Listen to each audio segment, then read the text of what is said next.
Okay, so I think one of you asked the doubt, what do we mean by when I say show me the man, I will show you the rule? So basically, you only asked this doubt. I understood the meaning, but in the context of public and private, I asked the doubt. Okay, what is the meaning that you understood? So the law is different for different people. Like for the rich people, there will be different application of law. Like Yeah. The Pune Port case. And for the poor people, there will be different. For example, you are driving a car, and traffic inspector, he stops you. You may be under assumption that I am following every law that is there, but then he will find a law that you are breaking. So that is basically, show me the man, I will show you the rule that you are breaking. So basically, how laws, rules and regulations are used to harass people. That is the perspective of this statement, show me the man, I will show you the rule. And in the context of private and public organization, simply because in public organization there are many rules to play with. That is why this particular statement is more applicable in the context of private organization, and in the context of public organization. And also in the context of public organization, they have the authority to enforce the law. For example, here, suppose if you are not following any law, you will require state to enforce the law. You yourself cannot enforce the law here. You will go to court, or you will go to police, or you will go to administration that this particular rule is not followed. Understood? But in state, in the context state, they themselves are implementing the law. The police itself is implementing the law. So they need not anyone else actually to enforce it. So that is how they are much more powerful in the context that they have lot many rules to play with. They are legally empowered. They have lot of authority, and that is the context. Understood?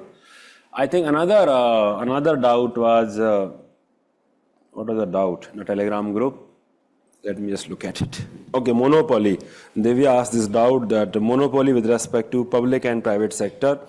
Only in core sector state has monopoly, but in remaining sector, private sector only manages decided the blah blah blah. Are we not restricting autonomy? See, in the first respect, we have to understand that state will always have monopoly with respect to certain thing. And when I am saying monopoly, I am talking about that how state, is responsible for certain thing. For example, defense. For example, ensuring development in an area, or ensuring development in an area where, which might be unviable from the perspective of private sector. So in all such cases, it will always have monopoly. Using of violence, for example, using of violence.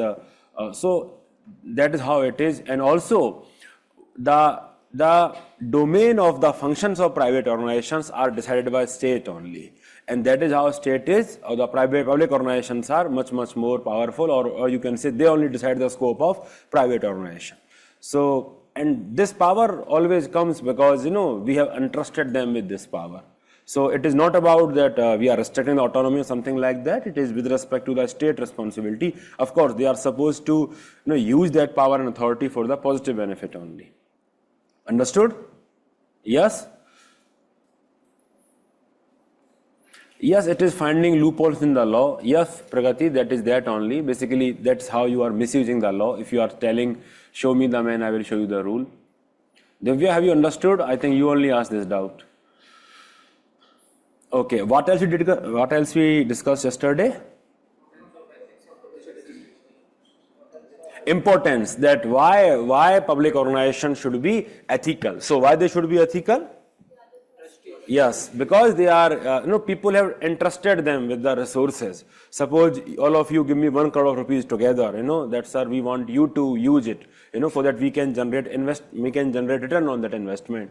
That means that I should be responsible towards you. And that is how in public organizations, public organizations are run by public funds, the money that belong to people of this country. And that is why, they should be ethical. Another argument was, wider impact. Whatever you are doing, it will have wider impact, and that is why you should be mindful of what you are doing and also not doing. Your incompetence will have greater impact. Suppose you are a poor engineer in any software company, you will be fired.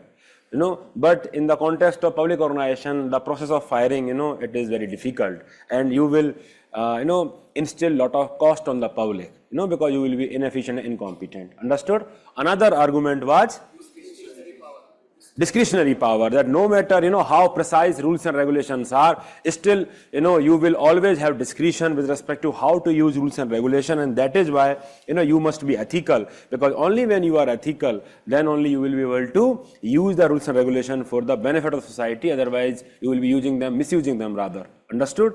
Then constitutional morality. You will be following constitutional morality only when you are ethical by heart, only when you understand or align with the constitutional values. Understood? Because constitutional morality will always ask you to go beyond letter of the act. So you have to talk about the spirit of the act, and you always go about the spirit of the act only when you are committed, dedicated towards public service, and so on and so forth. Understood? So basically, apart from all the argument of economy, efficiency, effectiveness, retaining of talent and everything, now we have other sort of argument that why social contract, another argument, yes, that why we should be, ethical, why public administration, why it is important for public administrator to be ethical. Now we have a lot of argument. So if you are writing an answer on integrity, objectivity, you can always add these arguments because they are very generic argument. Suppose you have to highlight that why civil servant has to be objective or integral, then the same argument can follow that, constitutional morality, lot of discretion, same argument will follow. So these are very generic argument that you can use. Understood?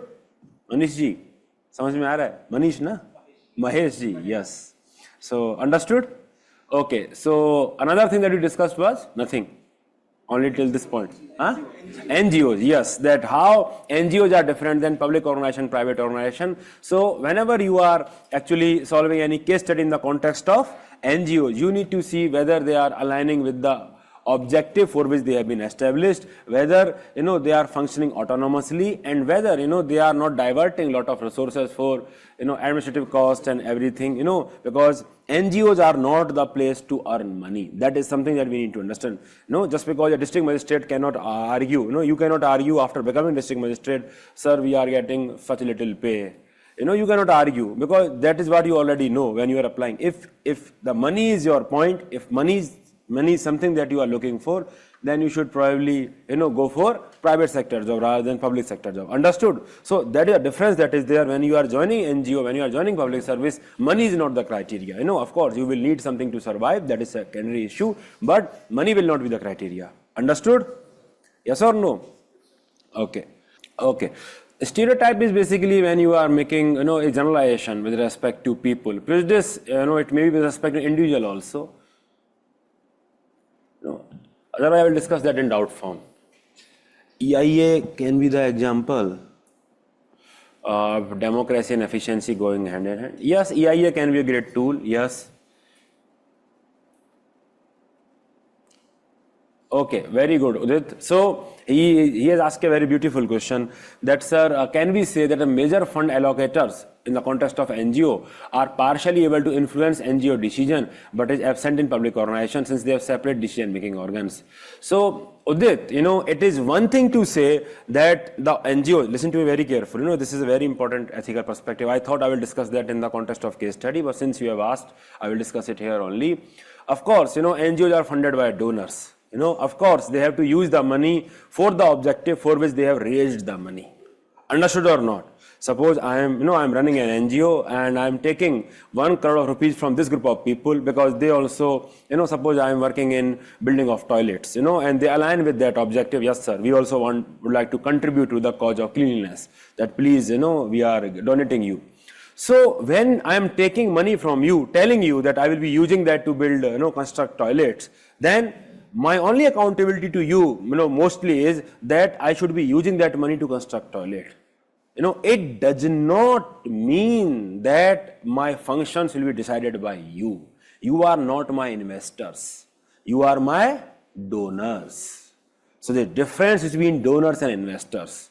When you are investing money, then perhaps you are seeking return. Then I am accountable. In corporate governance, that thing is there. Suppose someone has invested in Vajiram and Ravi, someone has invested in Google, someone has invested in Flipkart, they would seek return on their investment. So they are accountable for the return on their investment. But in the context of donors, the NGOs are not accountable that, that they should be able to, they are not accountable to donors, apart from the fact that how they are using their money for the stated objective. If they are so accounted for that, then don't you think it will compromise your autonomy? It will definitely compromise their autonomy. That is why the word donors are there. That is why investors, we don't use that term in the context of NGOs. Do we use that? Do we use the term investor in the context of NGO? That's why they are donors. Understood? So they have to forget that the money has gone now. That is the perspective. Understood? So they are not at all accountable for the donors. Of course, they need to spend the money for the objective for which they have raised the money. We got trustee of resources and everything. But overall, they are accountable for the objective for which they have created the organization. That is their prime accountability. So that's a very good question, Udit. I hope, are you able to understand now? Udit, understood? Yeah, they are responsible towards that, but no, the donors should not be able to influence the decision making of NGOs.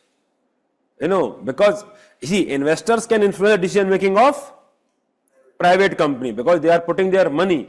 Suppose a particular company is there and some investor has put, let's say, 80% of the money in that. 80% shares are held by one particular investor. Then of course he will control. He will have 80% of votes more or less, on the board of directors. He will controlling the things because it is his money that is at stake. But in the context of NGO, even though one individual has donated 1 crore of rupees, and of course, and suppose the total amount of money is only 1.2 crore only at the NGO. So basically, a substantial amount of that money has come from only single donor.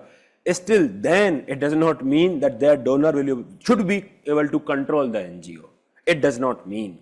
Simply because the NGO, the fundamental aspect of NGO is voluntary and autonomous nature. It will be compromised, and that is why we use the term donor. समझ में आ रहा है आपको? Understood? Yes. NGOs का sir ये वाला legitimate point हो सकता है कि वो donors के साथ जो donors ज़्यादा दे रहे हैं उनके साथ association बना के रखें. Association banana is different, but their functioning should not be decided by even the majority of donors, and that is the critical part of NGOs. That NGOs, they become accountable to their donor, and that's a criticism of NGO functioning. That is what you can use in your paper to answer as well. If suppose some NGO is taking money from a corporate, then it feels it is accountable to that corporate. It should not be the case. The NGO should not do the bidding of that corporate even though it is getting money from them. It should do the bidding of its objective for which it was created. Voluntary and autonomous nature should not be compromised. So in cooperative, there is one person, one vote. So this can be criticism for NGO as they are taking funds in the name of actions. No. Why? No, we cannot criticize like that. They are taking funds for the objective for which they are, they have been formed. So we are not criticizing that for that. No.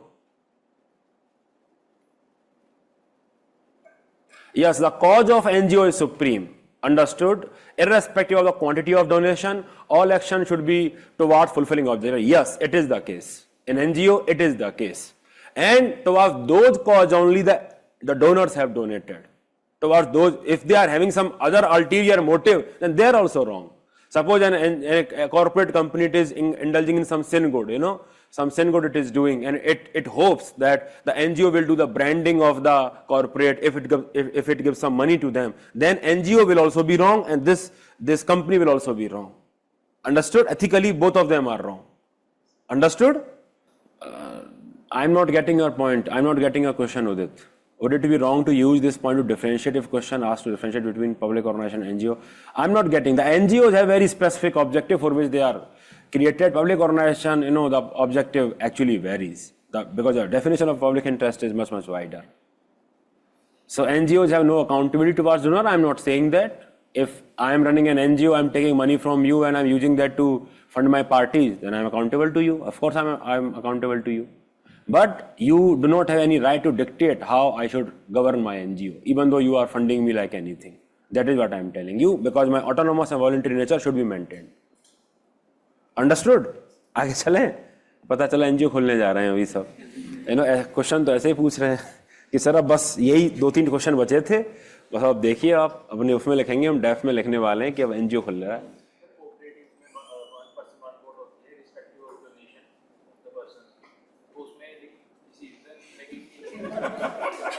इसी class में हो पक्का? Yes, we'll discuss that later. Okay, so I think we shall move to other part now. So the next important topic is determinants in the context of ethics in public administration. So determinants basically what are the factors that are determining, the play of ethical standards. Determinants of ethical standards we have already covered, that what are the factors that actually lead to the evolution or the making of ethical standards. In this context we are talking about what are the factors that are deciding that how ethical standards are followed, what are the ethical standards, and so on and so forth. Understood? And if you can just tell, these are also the factors which are deciding the status of ethical standards in the public administration, that how ethical they are.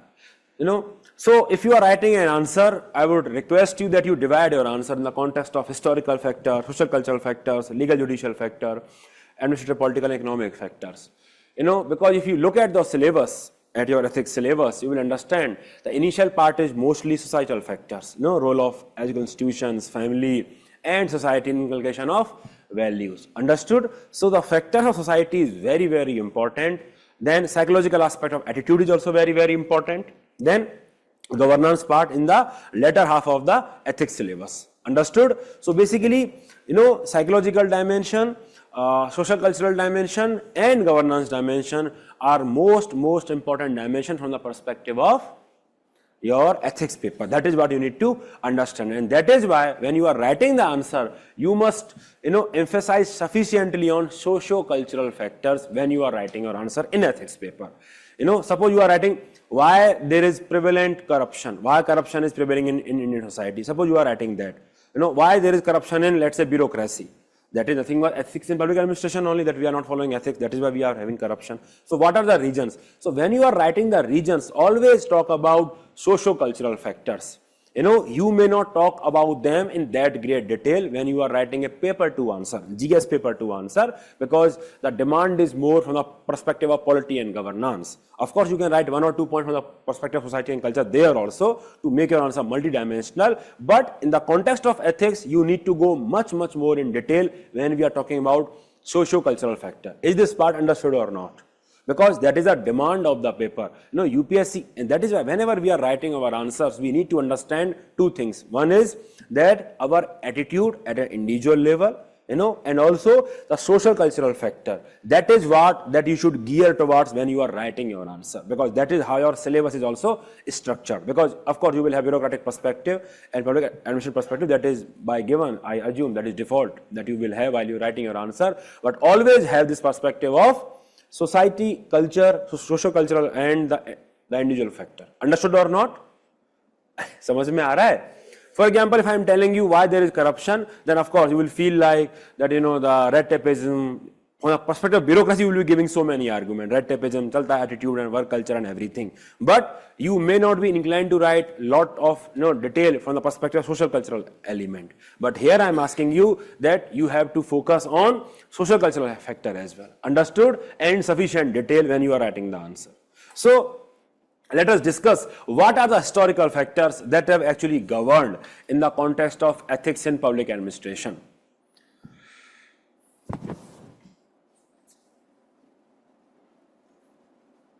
What if donors don't know the ulterior motives but innocently donate, assuming that it is being used for good cause?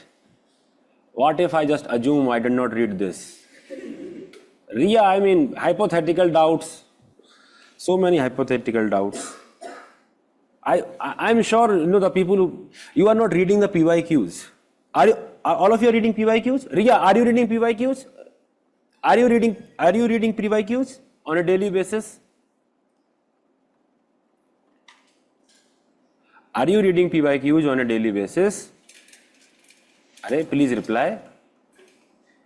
Yes sir, but not daily. See, that is the problem. If you read PYQs, you will understand that what should be your focus when you are reading ethics. You are not here to become professor. You are not here to become philosopher. You are here to gain marks. And that is how you should align your thinking. When you're preparing for prelims, if you don't align, if you don't see the PYQ daily basis, your preparation will be haywire only. You will read anything and everything under the sun, and then you will not remember anything. That is why in the very first class I told you, go through the PYQ on a daily basis so that your thinking is aligned from the demand of the examination. Okay?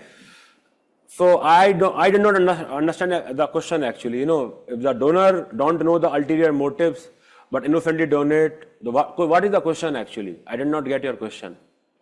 Then that is the criticism of NGOs. One of the criticism of NGOs is this only, that NGOs are used to launder the money, NGOs used to finance terrorist activities, and donors are donating thinking that they are doing the good thing. In this case, the NGOs are at fault. That is what you need to write. It is illegal, it is unethical, everything is there. So I don't know what is the question actually. So historical factor, what are the historical factor? See, in the context of medieval times, the culture of bakshish was there. The culture of bakshish was there. And you talk about in the modern times also, who was Robert Clive? What is the name of that officer? Was very infamous for, very notorious for being so corrupt. So because of this administrative legacy, the bureaucrats, they have this understanding that they should always have some upar ka kamai. Something beyond their salary they should get. And they understand it from the perspective that it is their entitlement. It is their entitlement. That is what they understand. So this connotation of, if they are doing something good, suppose they are doing some registry of the land, then they will ask you, bhai kuch mithai pani de do. And they have this attitude that this is given, this has to be, you have to give it this. So that is nothing but colonial legacy, that have continued for so long. That is there because they ask it as a matter of entitlement, and that is why the culture of bribery, the culture of bakshish is there, and because of that, the traditions are continuing. Because of that, we are not following such high ethical standards, and because of that, corruption is continuing. Understood or not? So those are the ethical, historical factors that are there in the context of determining the ethical standard in bureaucracy. Then let us talk about the social cultural factor. Let us talk about the socio-cultural factor. We talk about family. For all that matter, many of the family members, they want you to become an IAS and IPS officer because they have some motives. Very clear motive. The parents might think that they will be getting a lot of dowry. Entire investment, whatever we have paid to Piyush sir and Wajiram and Ravi, we will just get the fundamental return. Understood? So basically, they can also see the service, as a means to earn more money. And that is why in society also, when you see, that is how they compare, in the colleagues, in the batchmates also, that is how they compare themselves. Once I was talking to some student, and he was telling that, sir, my batchmates are earning in crores of rupees. So basically I don't know if he's married or not. If he's married, then his wife will tell the same thing. You see your friend what he is doing, and what are you doing? Both of you are district magistrate only, and see, one district magistrate is there, and where are you? I'm wearing the same necklace for 5 years, and you, on the other hand, I'm telling you. So the family pressure is always there, because the family, it rewards, it actually sees success in the terms of ends only. Ultimately, you should have material wealth. It just does not distinguish between means. That the means have to be pure. For them, you have to earn money, lot of money, does not matter, how. So because of that only, all these wrong things, they perpetuate. And if you just ask, the sons and daughters of various bureaucrats, who are having a lot of money and everything, and so basically if you ask them, they also don't mind that. Because that is what they also understand, that this is the duty of my father. That is the kind of lifestyle that I should be provided. So the point is that family, it actually in that case becomes the source of unethical standards, source of that how corruption is perpetuated in the family. Understood? Understood or not? So family, it may even push you that you should do this. Rather than holding you accountable for the action that you are doing, it may push you also. For all that matter, your wife may push you for that. That please earn some money, have some shame.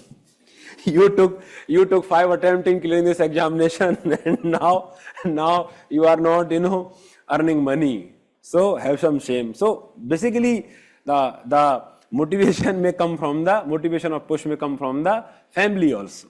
Understood? That is something. Then education institutions. From there also, how you are viewing it as a success. How do you view success? All these parameters have been, framed by education institutions, teachers, and everything. So ultimately, that also, have a lot of impact on how you are viewing success. Whether it is material success or ethical success. Then similarly, media at large. How it is glorifying the people. Bahubali and Mafia. So many movies you will see. And many bureaucrats would like to become that, the actor and IAS officer, So he will be interviewed all the time. So that is what other people also feel like. This is what I should do. I will be on the national TV all the time. Understood? So media also has a lot of role to play in terms of, ethical standards. Then ultimately society at large. That what is the fundamental, society at large. What is the fundamental assumption of the society, that whether they consider corruption as wrong or not. Because if you look at the politics, they don't understand, the criminalization and the money power is never the electoral issue basically. Understood? The corruption, mostly it is not the electoral issue. And that is why we say that the voters get the government that they deserve. Because ultimately when they are voting, they are not aligning, they are not using the term, they are not using their voting rights, with a lot of responsibility. So basically, if society collectively does not prefer honesty, then how you can expect bureaucrats to become honest? Understood? So I will give you an example here. I was in Bengaluru, I think last August, I was in Bengaluru for some time, and have I discussed that? Yes. So in that context, that people have expectation that bureaucrats should be honest. People have a lot of expectations. The bureaucrats should be honest, but they themselves will not shy away from offering bribes when it suits them. So if they truly want bureaucrats to be, bureaucracy to be corruption free and everything, then they should also prefer honesty. They should also prefer integrity. Society as a whole must value and prefer honesty. So if that is not there, otherwise from where the bureaucrats and politicians are coming? They are coming from society only. All of you are coming from society only, and many of you will become, civil servant only. Understood or not? So basically, lot of your moral character has already been shaped. Whatever we are discussing for ethics paper only, understood?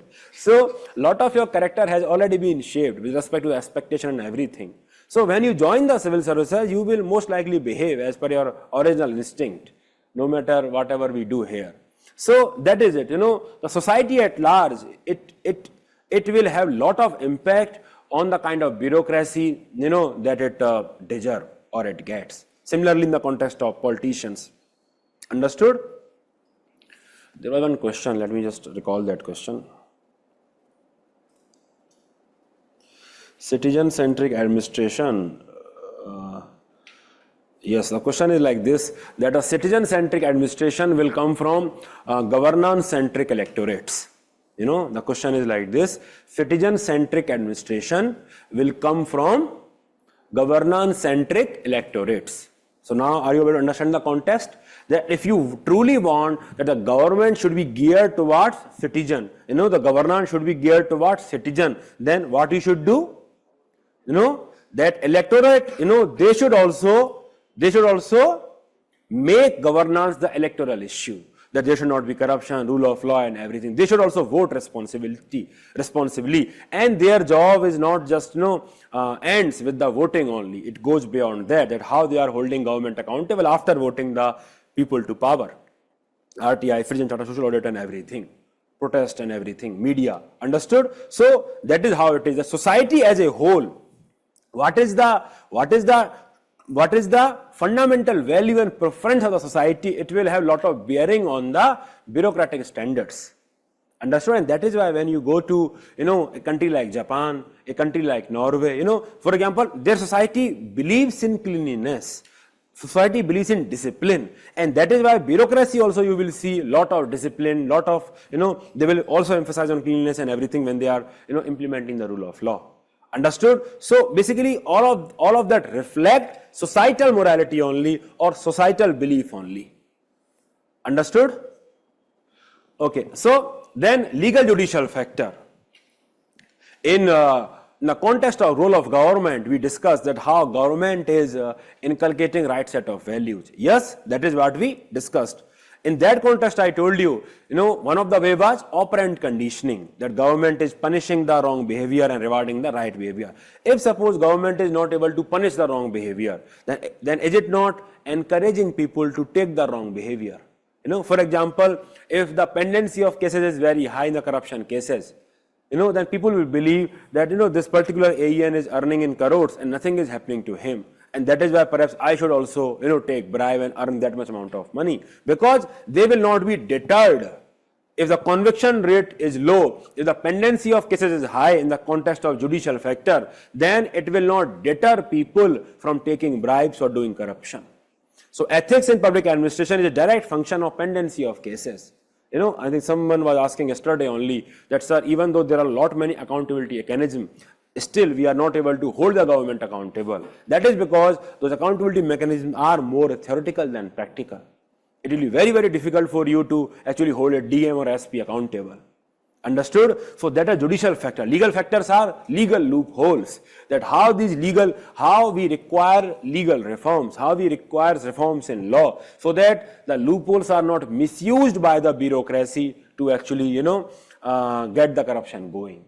So we will always, for example, the policy making that was changed, that now you need to have open auction of mines to actually give the mines. So that policy reform was required so that it reduced the discretion at the part of bureaucrat. If you give lot of discretion to the bureaucracy, then they will abuse it only. So that is why the discretion was bounded by reforming the law and policy. Understood? And that is why the Mineral Act and everything was modified in a way that open auction of mine was the way towards the giving those mines to people. Understood? So basically, legal judicial factors are basically legal reforms, policy reforms, and judicial factors are basically pendency of cases, so that you are ensuring that justice is swift and it is there. Understood? So legal judicial factors are. Then administrative factors are from the perspective of bureaucracy per se. We have discussed that in the context of work culture, chalta hai attitude, hierarchy, red tapeism, formalism. That is the intrinsic bureaucratic work culture. We'll discuss that later also. So these are the administrative factors. Then political factor, of course, that politicians, they are supposed to act as a guardian. They are supposed to act as a guardian. They should deter bureaucrats from not indulging in corruption, because ultimately everything is signed by bureaucrats, But politicians themselves become complicit in corruption. So rather than acting as a statesman, someone who is preventing corruption, they become complicit, they encourage, and they actually give target also. They actually also give target to the bureaucrat that this much amount of money we should make. So that is the political factors. When the non-partisanship, all the things that we have discussed, when the ACRs are written, annual confidential reports are written, if you are aligning with if you are rewarding non-performance, if you are rewarding corruption by promoting them, then how will you ensure integrity in the administration? Understood? So these are the political factors, that how non-partisanship is violated, and because of that, how corruption is promoted. And many times, the ministers, they give sanction. The sanctions at times is required before you prosecute a particular public servant, and they will sit on the file, they will not give the sanction, and that also lead to the perpetuation of problem. Understood or not? So political factors. Understood? Then economic factors. Many people justify that since our pay is low and everything, and that is why salary बहुत कम है sir, so कुछ तो महंगाई बहुत बढ़ गई है, So basically that is how they will justify the corruption in the name of economic factors. That the problems are there. So basically, if the question is that why integrity is declining, why corruption is prevailing, then your answer has to be multidimensional in nature. It should not be just administrative factor. It should be all of it. In particular, you should focus on this and this: administrative factor and social cultural factor. These are one of the most fundamental aspects. And from the perspective of individual, it is the individual sense of morality that is declining. That is the ultimate cause. In one of my interview in UPSC, it was with P. Kilemsungla ma'am, she got Padam Bhushan or Padam Bhushan, very knowledgeable lady. And she was the chairperson of the board, Then she asked me this question, that Piyush, the demand is more and the supply is less, and do you think it is leading to corruption? No, this is the reason for corruption. And I gave this answer that of course the demand is more, supply is less. Still the corruption is there because of breaking down of individualistic moral fiber. When individuals submit to the immorality, then only corruption happens. It is the demand and supply gap. It may be a contributory factor, but it is not the original factor. Original factor is breakdown of the individual moral fiber. That is the factor. So that is the psychological dimension or the individual dimension that you can always talk about. And I would like to discuss two PYQs here. One essay topic was that ships do not sink because of water around them, but ships sink because of water that gets into them.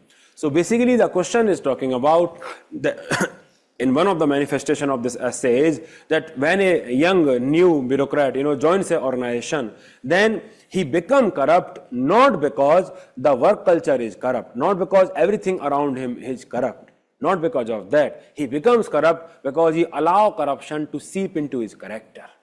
The ships sink because of water that gets into them because of weakness, because of structural faults. Similarly, a bureaucrat become corrupt when he submit to the corruption.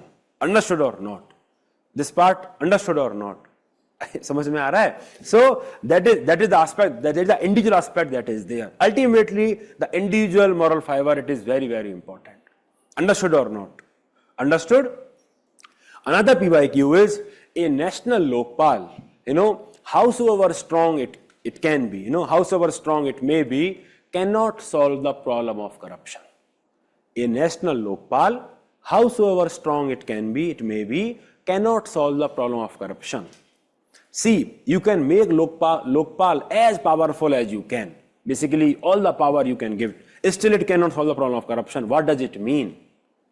What does it mean, my dear students? It means that a corruption, is because of multi-dimensional factor. And a single Lokpal will not be able to tackle all the factors. Will Lokpal be able to tackle the socio-cultural factor? Will it be able to teach family how to educate their wards? Will it be able to reform educational institutions? Will it be reform media and everything? So basically, this question is highlighting the multi-dimensional nature of corruption. That even though you are making a very strong institution, still corruption will be there because corruption is the result of multi-dimensional factor. Are you able to understand or not? That is why the last year the question was there, I think one question was there, that was in the context of multi-dimensional corruption only. Last year it was there. Can I just Google it? Just give me 1 minute, and I will just read the question for you. Oh, the internet is not here. Someone please read it for me. 2023 paper, I think it was there. The question was regarding multidimensional nature. Yes, corruption is the manifestation of the failure of core values in the society. Yes, this was the question. So basically the question is asking you that you have a more comprehensive view of the corruption. And that is why when people want government to take action, that government should take action, government should make law stringent and everything, still it will solve only one of the aspect of the problem. Just as we did, even though we have made death penalty for the rapist and everything, still rapes are happening. Why? Because those social evils are governed by these many factors. Again, for them also, it is not just because of legal and administrative factors. It is because of socio-cultural factor and historical factor, patriarchy. Understood or not? Understood? So that is the perspective, that you need to understand, that corruption and all these things are having multi-dimensional perspective. Are you able to understand this? Yes. Now let us talk about the status of the ethics in public administration. That what is the status? Are we truly ethical in the context of administration?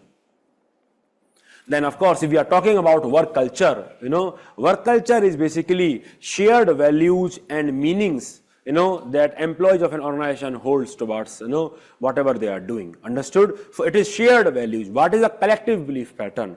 An individual person does not define work culture. Suppose all of us are part of district administration, and suppose all of us are corrupt except Mahesh ji. Then it will not define that district administration is not corrupt. We will be corrupt only. A single person, actually does not define work culture. Although, if he is the leader of our administration, then he may change the work culture. He can make us ethical, just like Ishi Zaran and T.N. Hassan has made. But still, for that work culture to become ethical, all of us must be ethical. Understood? So, work culture, if we are talking about, then usually we see apathy on the part of bureaucracy, red tapeism, rigid hierarchy, arrogance, closed system approach, etc. Corruption is the norm that is there. Lack of impartiality, we always see that. Political collusion, transfer, postings, everything is there. Then rule of law, at times it is not maintained. You talk about fake encounters and everything. Abuse of power is there. Then rules become an end in themselves, and lack of coordination. We have discussed all these things in the context of demerits of Bavarian bureaucracy. Understood? But remember, if you are talking about status of ethics in public administration, you should not just discuss the negative side. These are the negative side. The positive side also you should discuss. That yes, we are conducting election every 5 years and everything. Some positive sides are also there. Understood? So this is the status of ethics in public administration. Understood? You please note both these aspects. Then we will discuss the next topic. Yes, technological factor you can add. Yes, definitely you can add that. Technological factor, DBT and everything. Yes, Navneet. Ria, did you understand the question regarding NGO? That NGO will be wrong only in that case. And that is actually there. We will study that in a topic that is ethical issue in international funding. And one of the ethical issues is that only that how international funds are misused. Yes, you can write my baap attitude, chalta hai attitude. Yes, you can write that. Just write Hindi also. Paternalistic attitude.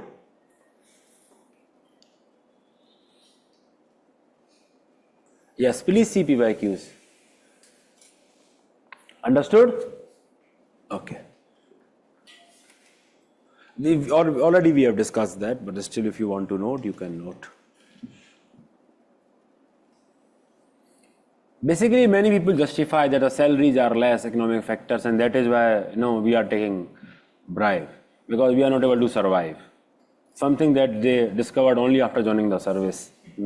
They did not know what is the salary of an IAS officer. Understood? Done? Yesterday and today I was busy in hospital only, so tomorrow I will provide you the notes, the remaining notes. That is why I could not, I wanted to provide yesterday only, but for 2 days I was in hospital only. Understood? Okay. Region factor, basically we are discussing the broader topic of ethics in public administration, not just corruption. So the region factor, it may make you communal, in your approach. So while if you are a police officer, you may not behave in a secular fashion. Maybe you may be discriminating against minorities. So that is a religious factor that is there. It is broad topic, ethics in public administration. That will mean how various ethical standards are violated, not just corruption. Understood? That is a religious factor. Understood? Understood?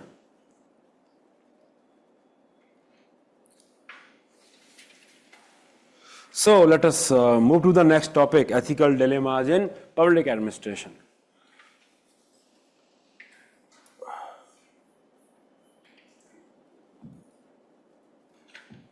Ethical dilemmas in public administration.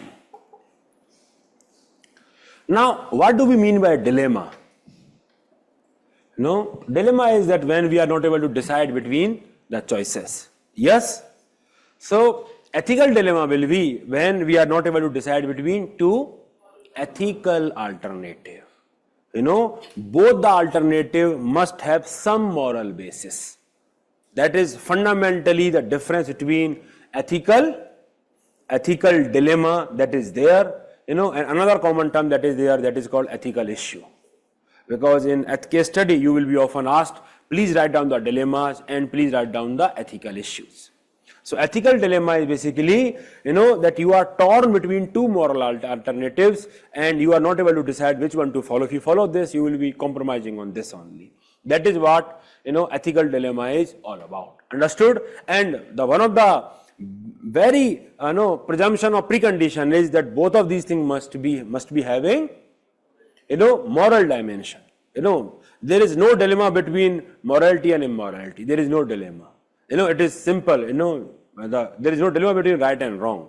The dilemma will always be between two right. So you need to justify that with respect to some moral aspect, then only it will become a dilemma. Understood or not?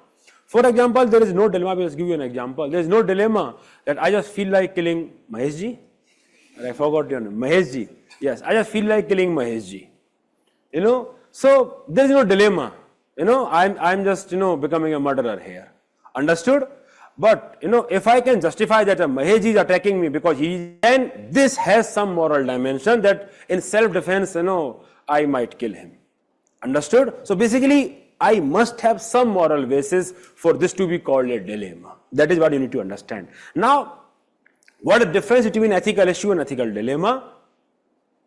The term often is asked. The dilemma, of course, is that between two alternatives that are there. Suppose he becomes the district magistrate and I go to him and I say, Mahesh ji, since I took care of you and that is why you are an IAS officer now. So please give this particular tender to me and I will give you 1 crore of rupees. And Mahesh ji is like, yes sir, I will do it, and I will take only 50 lakh, something like that. So basically, and in another case, I go to Mahesh ji and Mahesh ji has a reputation of very no-nonsense officer, honest and integral officer. And I go to him with a gun in my hand, and I say this to him that, either you give the tender to me and take 1 crore of rupees or I will kill you, Then which one of these cases is the case of dilemma and which one is simply an ethical issue? The first one is ethical issue because if he is taking the money, then there is no dilemma for him. He is simply violating the law. Mahesh ji, समझ में आ रहा होगा ना आपको अच्छे से.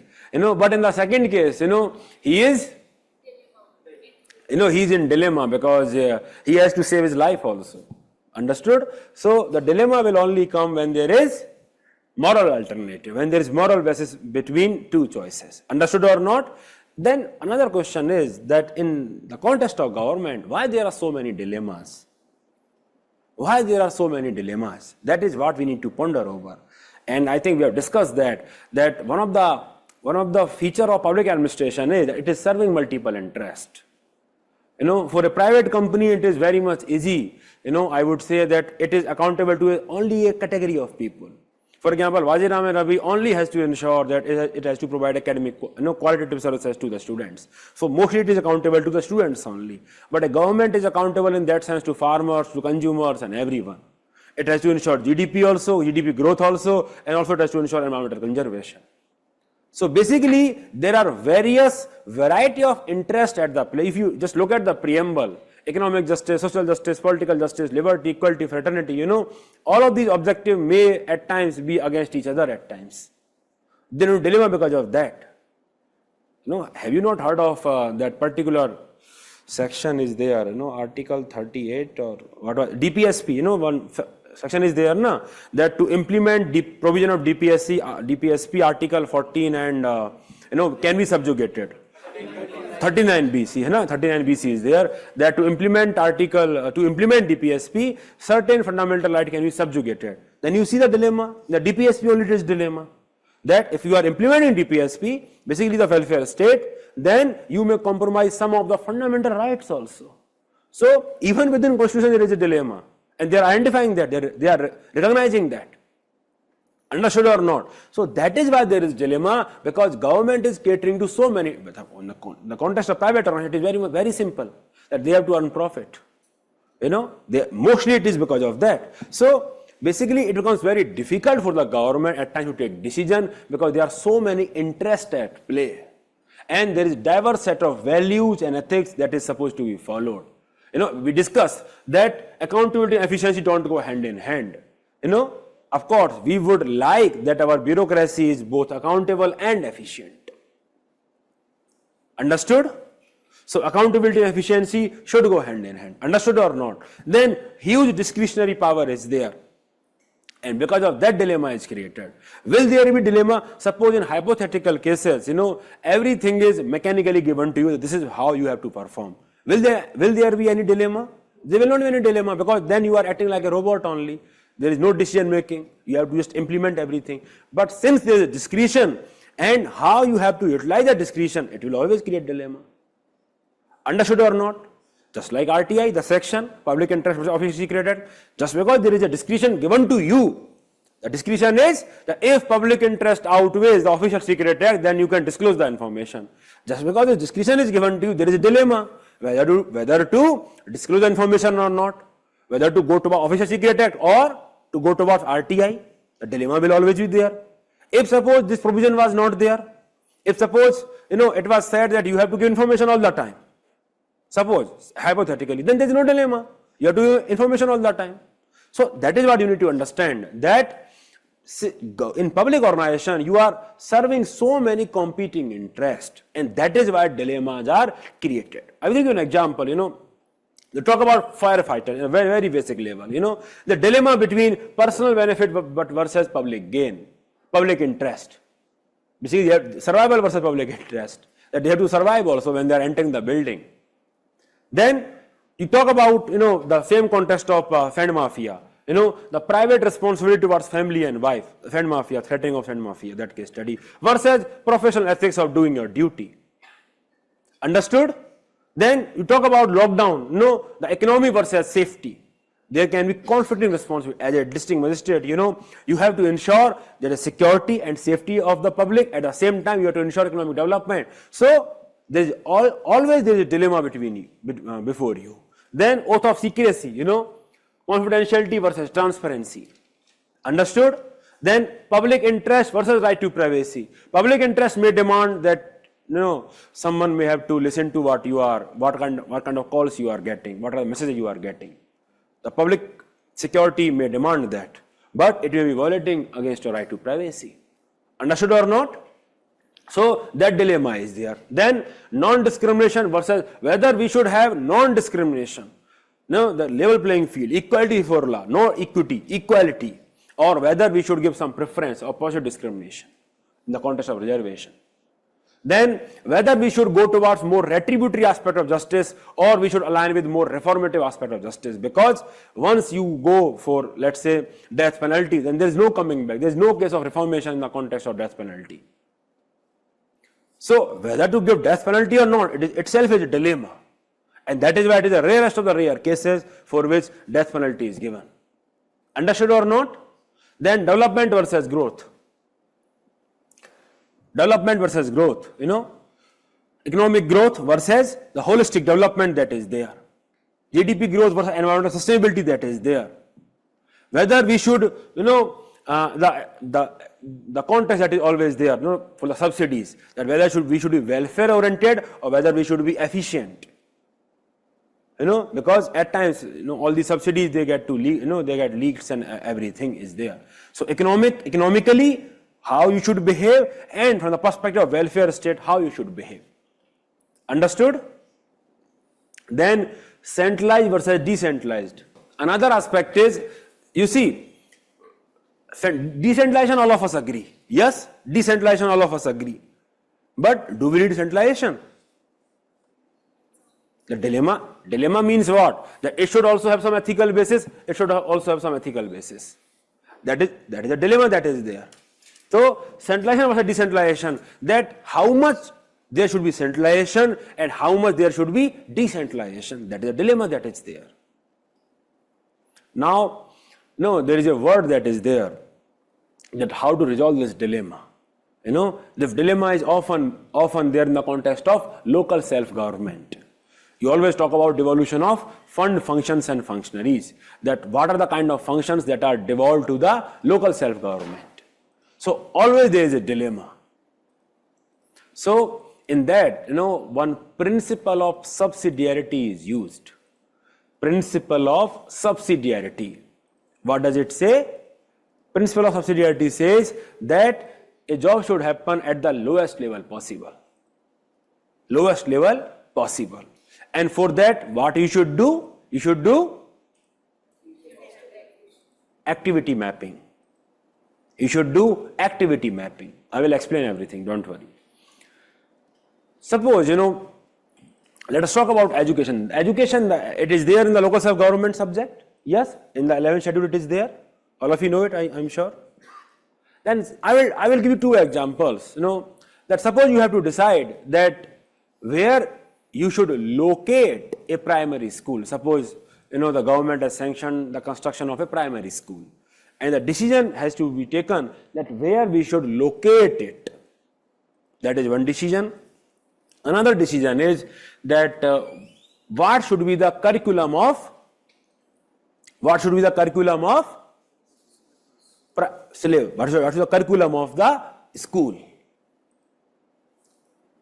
Now you tell me which decision should be taken. Yes. So, at which level, we should decide that whether at state level we should decide the curriculum or whether at Gram Panchayat level we should decide the curriculum. This is simply the judgment between decentralization versus centralization. That the decision on syllabus should be at state level or Gram Panchayat level? State level.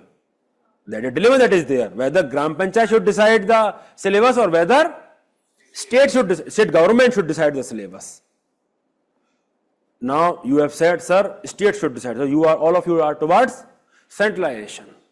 But if some decision has to be taken that where you should locate that particular primary school, that one primary school that has to be constructed, then perhaps the decision should be taken at Gram Panchayat level, because at grassroots level they are more aware of the topography, that this is the place which is more accessible to all the part of the village and everything. This is called activity mapping, that each and every activity you are mapping, at which level decision should be taken. So by following principle of subsidiarity and doing the activity mapping, you are able to resolve this dilemma that at which level, you should take the decision. So this dilemma is there, whether we should be centralized or decentralized in our approach. Why we should go for the centralization in the context of syllabus making? To ensure uniformity. If suppose you allow the Sarpanch to decide the syllabus, and his son, he does not like mathematics. Mathematics will not be part of the syllabus. He will say it is not required. And his son will be in the merit all the time. He will say the Gilli Danda, it will have 100 marks of paper, everything, you see. So basically you need some uniformity, and that is why some degree of centralization is necessary. Understood or not? So that is, both the things have merit. It is not the case centralization is always bad. You talk about disaster management. In disaster management, we saw initially every decision was taken by central government, because that was required at that point of time. We could not have multiple approaches, but when we had this body of knowledge about everything, then we were able to decentralize, and state government were taking decision contextually. So at what level you should be dealing with the emergency, it is a very contextual decision, and that is the dilemma it is created. Understood or not? So centralization, then mean and all of you know. Then empathy or objectivity, PDS example, whether you should be objective and just turn away the lady, or whether you should be empathetic and compassionate. Then whether you should follow external accountability to law versus rules, law and rules, or your inner responsibility, heeding to your conscience. Whistleblower, they know that they might be punished. Abortion, I will give you another example. UBDT, yes, unbanked blood transfer. Have we discussed that? Yes. So unbanked direct blood transfer, unbanked DBT, yes, UBDT, yes. So in UBDT, it is illegal, except for the army cases, it is illegal. We cannot directly, transfer the blood. It is plainly illegal. But in rural areas, at times doctors do it, because that is what is required. Because during pregnancy and during the birth of the child, at times lot of blood is lost, and that many of the women are anemic only. So if they are losing that much amount of blood, while giving the birth to the child, they may die. Our MMR and infant mortality rate, both of them will be high. And to save the life in those moments, the doctors decide that perhaps they will be following the inner responsibility or conscience rather than following external legal accountability. So that dilemma is always there. Understood? So the dilemma. Then, of course, national interest versus human right. Or AFSPA is there and everything. Then autonomy versus accountability. The same example, that how much autonomy should be given, at the same time how much accountability should be ensured. This dilemma is very much important in the context of PSUs, because PSUs, they have to compete with private organizations also. Yes, ONGC and all these oil and natural gas companies, they're competing with private organizations also. And when they are competing with private organization can take decision very swiftly. But in government organization, because of hierarchy, because of accountability mechanism, they are so rigid, they are not able to take decisions swiftly, and because of that, they at times, are not able to take advantage of various positions. And because of that, then how to balance between autonomy and accountability in the context of PSUs? Yes, so they have classified that Maharatna, Niviratna, Miniratna, different types of categorization is there, and based on which, they are given a level of autonomy. That if you are a Maharatna, then that much amount of decision you can take yourself without any approval. So that is like giving accountability. Second, ARC has recommended that there should be an MOU between secretary, administrative head of the department, and political executive. And every year, based on that MOU, the bureaucrat should be given autonomy to implement that MOU. He need not take, permission every time. So MOU, should be the basis of ensuring the balance between accountability and autonomy. Because if you just emphasize too much on accountability, then it may lead to violation of autonomy. Have you understood this part? That is what we discussed yesterday also. That too much stress on accountability may impact efficiency. Then they have found a way of MOU. Understood? Suppose I give you a question that do you think efficiency and accountability can go hand in hand? If yes, suggest measures. Suppose I just give you this question. Then how will you write the measures? Yes, and you need to divide your response, that by innovation, by use of technology, by leadership, by policy reforms, like that. You have to categorize your response when you are writing the answer. That at policy level, perhaps you will explore the route of MOU. That you will ensure accountability on the basis of agreed benchmark. That yes, the Rural Development Secretary will say that I will be implementing Manrega and I will try to ensure these many jobs are created. And for that, I need this much amount of fund. And now he has been given autonomy to implement that. Now the minister is not asking on daily basis what is happening. Understood? And he will be accountable for those targets, those outcomes at the end. So that is how he is balancing autonomy and accountability. He will be held accountable at the end, but meanwhile, on a day-to-day basis, he will be having a lot of autonomy to implement those decisions. So MOU is one of the way. Understood or not? Likh lo isko, MOU and everything. Understood? Autonomy versus accountability. Then discretion versus procedures. Whether we should go by the established procedure and precedent, or whether we can use discretion and deviate from them. In the context of emergency and disaster, at times you act by instinct, intuition, rather than decision making, rationality, logic and everything. At times intuition take over. So then jurisdiction dilemma is there. That is the dilemma. The name itself has dilemma, whether you should act or not. Understood or not? So these are the various dilemmas. Many of the dilemmas you will encounter while you are solving the case studies. But now I think you have a fair idea that dilemmas are there, and at some of the ideas we have discussed are how we resolve the dilemmas. Here we discuss about principle of subsidiarity and activity mapping. Here we have already discussed MOU, technology, leadership, everything. Yes, that how we will be resolving the dilemmas. Entire case studies are actually about resolving the dilemmas only. If there is no dilemma, then what is the charm of case study? Understood or not? Are you समझ में आ रहा है कि नहीं? Yes, so please note it. कहाँ से दिखाना है? From here.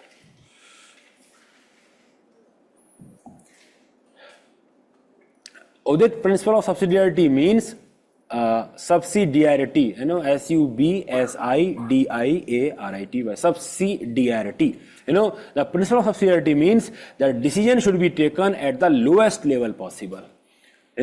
For example, if you can take the decision of construction of a primary school at the Gram Panchayat level, then you should not elevate that decision at the district level. If that is possible, then take it at the lowest level possible. That is the approach. It is basically an approach toward decentralization. If it is possible, do it at the lowest level possible. That is what it is saying. Of course, state government can also decide, but if you can do it at Gram Panchayat level, then allow Gram Panchayat to decide the location of Panchayat primary school. Understood, Udit? Udit, understood? One theme that I was going to discuss now, just forgotten. What was it? Please note it. हो गया? Done? Done? Done, Gokul, Dinesh? Yes, definitely it is correct to say the ethical dilemma arises only for moral actor. Understood? Yes. Because there is no dilemma between ethical and unethical. Of course, what is ethical is very subjective and that creates dilemma. But what is plainly immoral, then there is no dilemma between that. Yes, short term or long term is also a form of dilemma. Yes, Riya, it is very good example. Another thing that you need to remember is that when you are writing dilemmas in the context of case studies, you should write in the verses form, because that is how you write dilemmas. But you must write the dilemmas properly. That's not how you should write means versus end, because you can write this particular statement in almost all the case studies. How will examiner differentiate? So, means of what versus ends of what. Understood? Let's say fair means of drug development in the context of pharmaceutical industry violating the due process. Fair means of or due process of drug development, means versus ends of profit. Quick profit. Understood? So that's how clear you are, how clear you should be when you are writing dilemmas. Because then only it will make sense to the reader when he is reading your answer. Otherwise, it is very, many of you write like that only, long term versus short term. Then you can write long term and short term in almost all the case studies. Understood? You have to talk about which short term object, interest versus long term objective. You have to write properly. Understood? Ethical issue we will discuss more in the context of case studies only. Done? Okay, so let us move to the next topic, that is conflict of interest.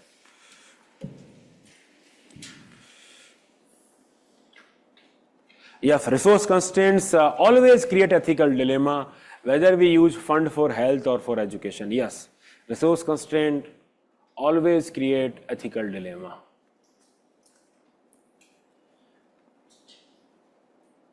I have a take on resource constraint. Can I discuss? That may be unpopular. Can I discuss that? पहले तो ऐसे गीता पे हाथ रख कसम खाओगे, कोई clip नहीं निकालोगे अब यहाँ से. बताओ, नहीं तो मैं ऑफलाइन वालों को डिस्कस कर लेता हूँ, खाली ऑनलाइन वालों को बोल दूंगा पानी पी के आओ थोड़ी देर.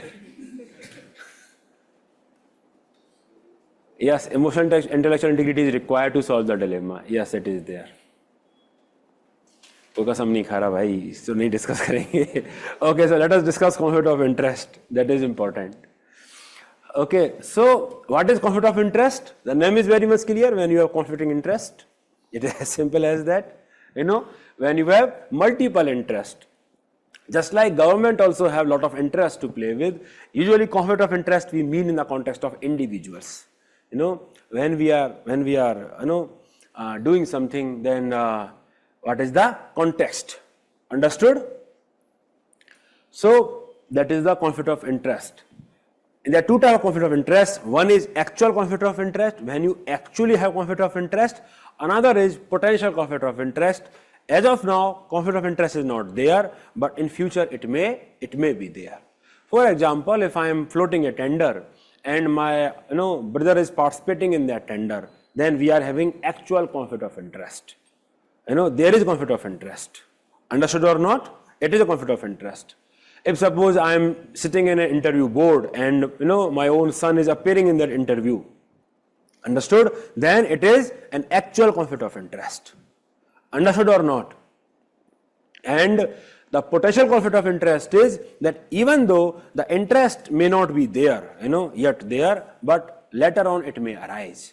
For example, suppose a retired financial secretary, finance secretary is made the CAG. He's made the CAG. It is not suppose the actual example. So he's made the CAG. What is the job of CAG? To audit.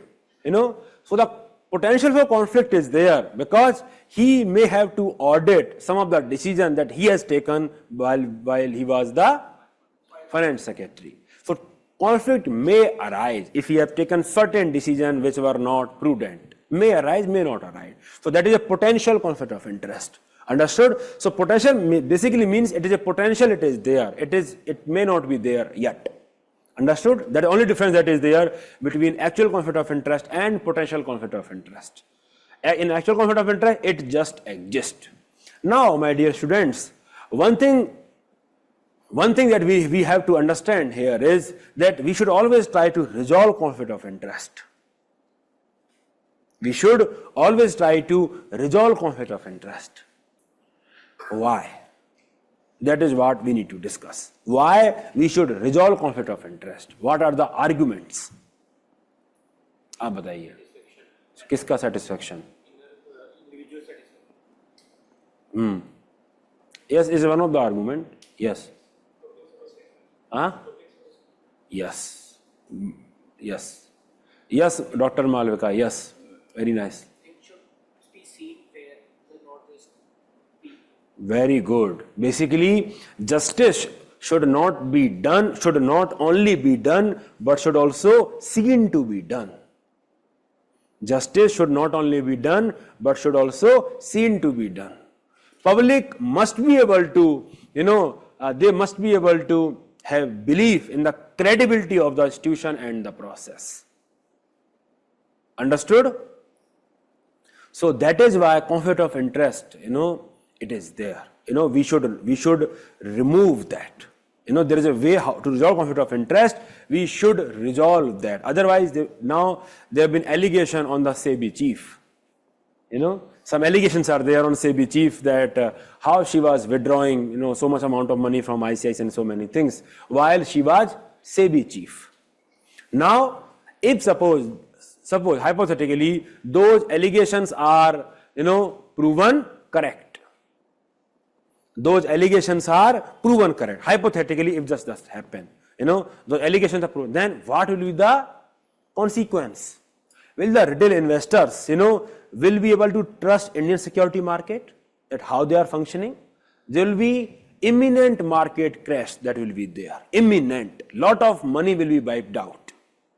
Understood or not? Suppose you get to know that top 5 rank of the UPSC of last year, all those top 5% were sons and daughters of the UPSC members only. Suppose this is there. Then will you be able to trust the legitimacy of the process? No. Understood or not? So for UPSC to maintain its credibility that what it is doing is very fair and everything, it is important that there should not be any conflict of interest, and not just from the perspective of UPSC when it conducting the examination, it should be fair, but student must also believe in the fairness. That trust is more important than the actual fairness perhaps. The student must believe that the process is fair. Understood or not? A student must believe, because if they don't believe, if the UPSC loses its credibility, then there will be a problem. Understood or not? So conflict of interest, we should remove them. We should remove them. Conflict of interest, we should remove them when to actually ensure the credibility of the institution, to actually ensure the public trust is maintained, and ensure that justice is not only done but also seen to be done. Understood or not? And that is why various judges, they recuse themselves from the cases in which involve their private interest. Understood? Understood or not? Yes. So that is why there should not be conflict of interest. And how do we resolve conflict of interest then? They are the 6 R's of resolving of conflict of interest.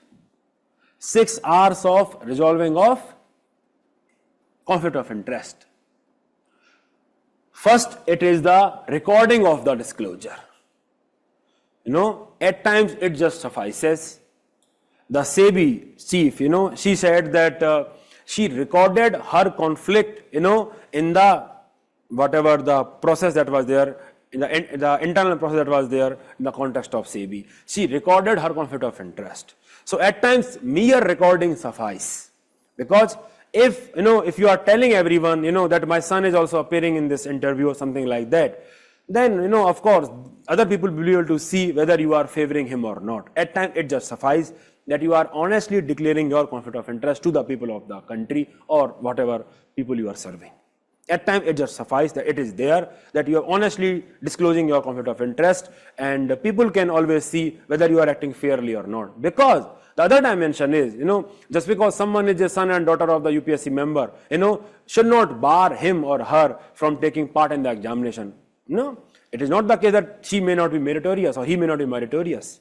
That person may be meritorious, he may deserve rank 1 for all that matter, he should be given fair chance for all that matter.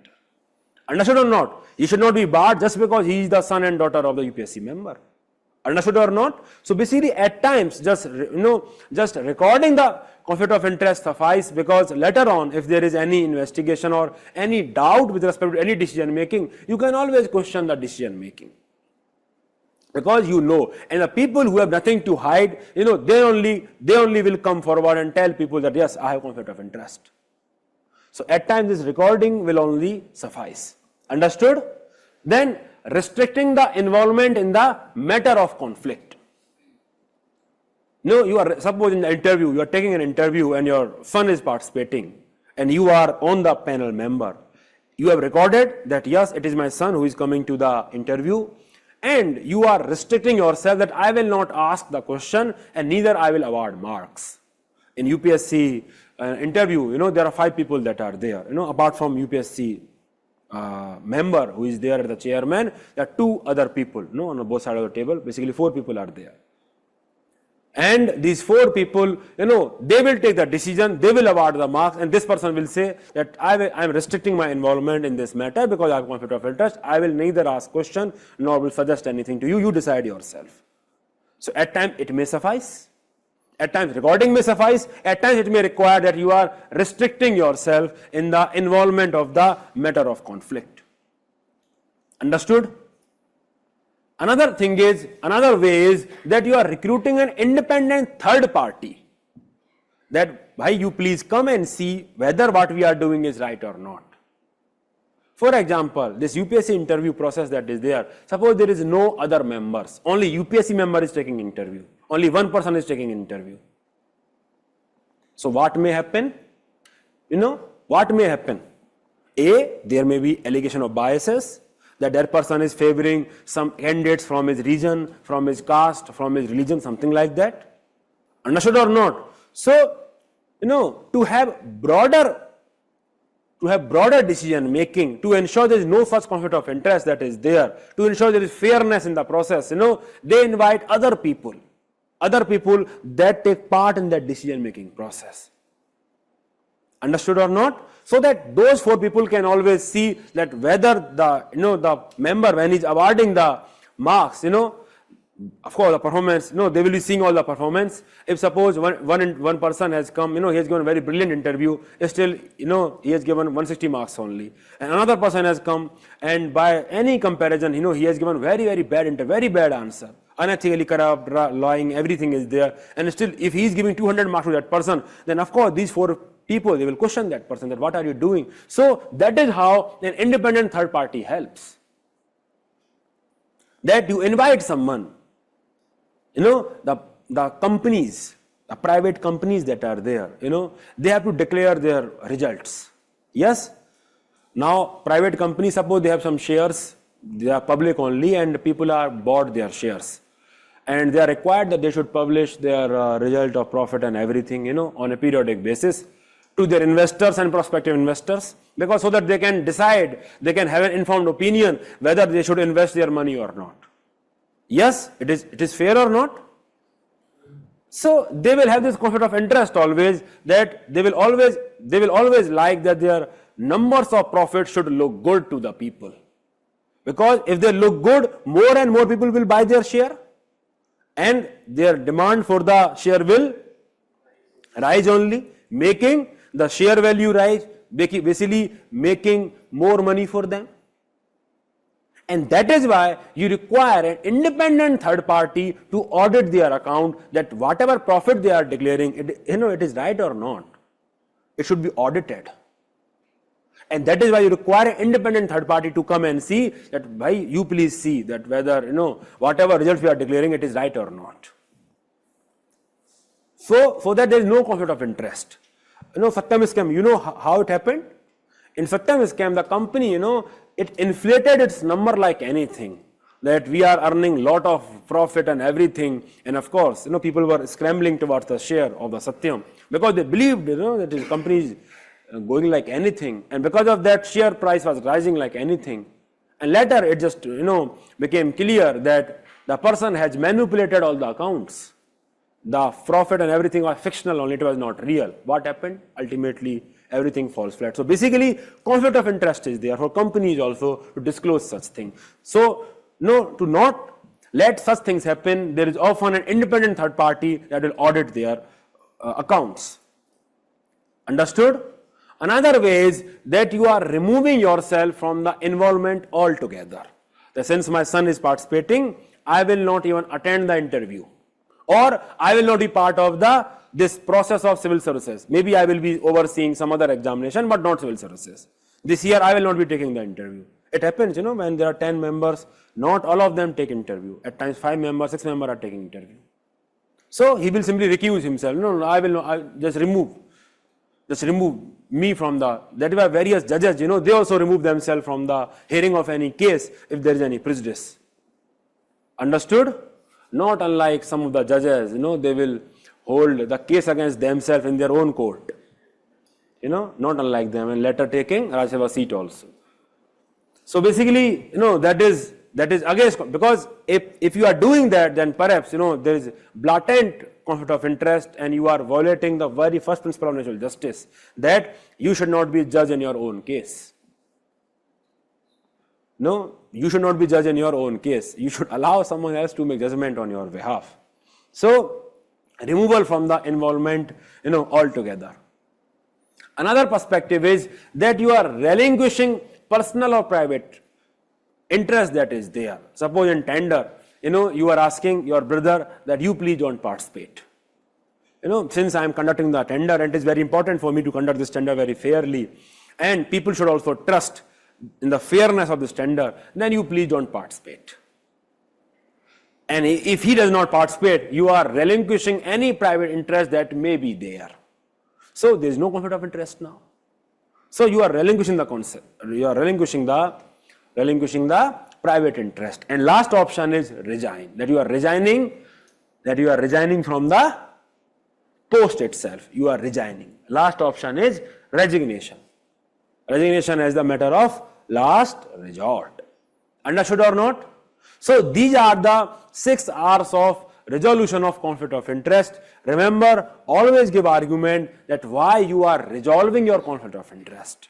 It is for the fairness, it is for the credibility of the institutions which you are holding, the post that you are having, and to ensure the people are maintaining trust in your decision making, and to ensure that justice should not only be done but should also seen to be done, and that you should not be judged in your own case, at times. Understood? Among all these matters, this independent third party is very, very important. This is what that you can write in the context of case studies. A very effective way to resolve conflict of interest, that you will be recruiting an independent third party to oversee entire decision making process, that whether what you are doing is fair or not. Understood? Okay, please write. Conflict of interest, ethical dilemma.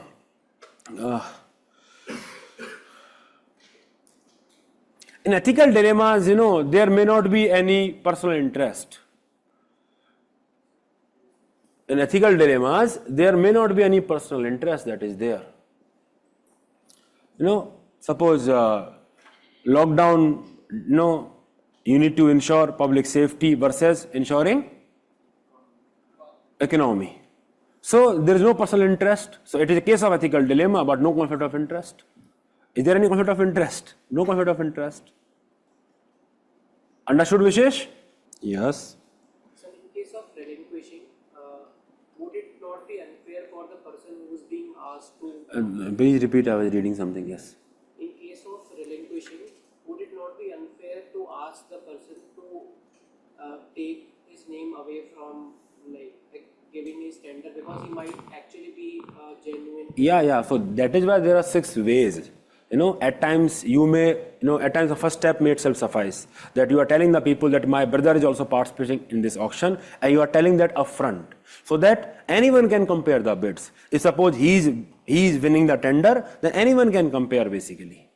Anyone can compare that, his bid is fair and superior than the rest of the bids, then of course you have to agree that the tender has to be given to him only. Okay, so that is the way, but at times you have to relinquish.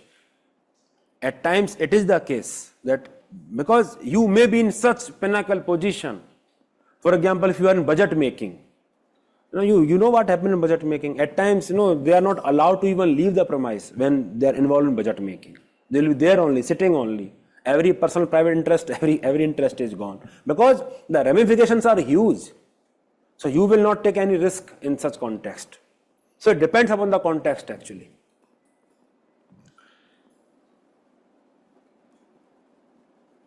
Yes, conflict of interest, yes.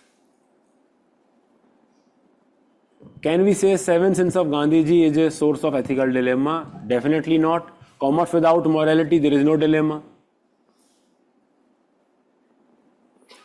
In conflict of interest, yes, we have private interest involved, yes.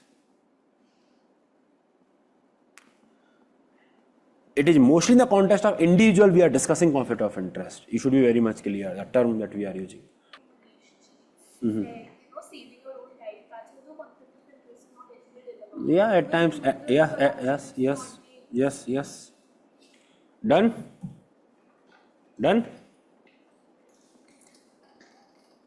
Okay, so next important topic, that is what are the ethical concerns in private institutions and corporate sector. Ethical concerns in public institutions we have discussed, apathy and everything, yes. My-Baap culture, colonial secrecy and everything, yes. Then what are the ethical concerns in the private sector? Then of course the favoritism, nepotism, yes, it is there because they have lot of freedom in terms of deciding. They can decide that whom to employ or whom not to employ. So basically favoritism, nepotism, partisanship, it is there. Then employer level concern, if you talk about that monopolistic tendency, often it is there. Various corporates, they indulge in anti-competitive practices. They will be giving deep discount and everything. Then anti-competitive practices.